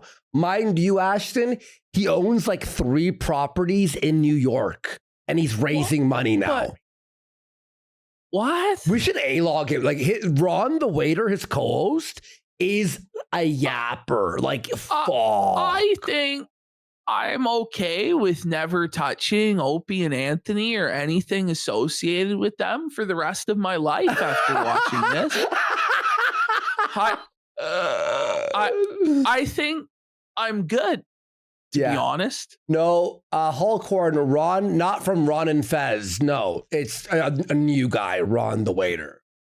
Or there is a Kiwi Farms thread that was very helpful as well. But honestly, that thread is pretty long, so I didn't end up using it too much. Also, thanks to all of the people that recommended that I check out the Patrick story. It was more entertaining than I expected. Patrick himself is far from the worst person. No, buddy, I want to keep my Adirondack chairs away from the internet. I don't and live want a happy my and prosperous Adirondack life. chairs to be taken, buddy. That'd be tough. Of course, everyone go on Adirondack list. I've linked him here. Interesting stuff from around the world. And also he did a video on the DSP lore, does all these documentaries and shit. And it's really good. He's an amazing channel. So what a good peek into Patrick Tomlinson. All right, guys, that's going to do it for us. We'll be back Wednesday for Canada Day. We'll see you then. Peace.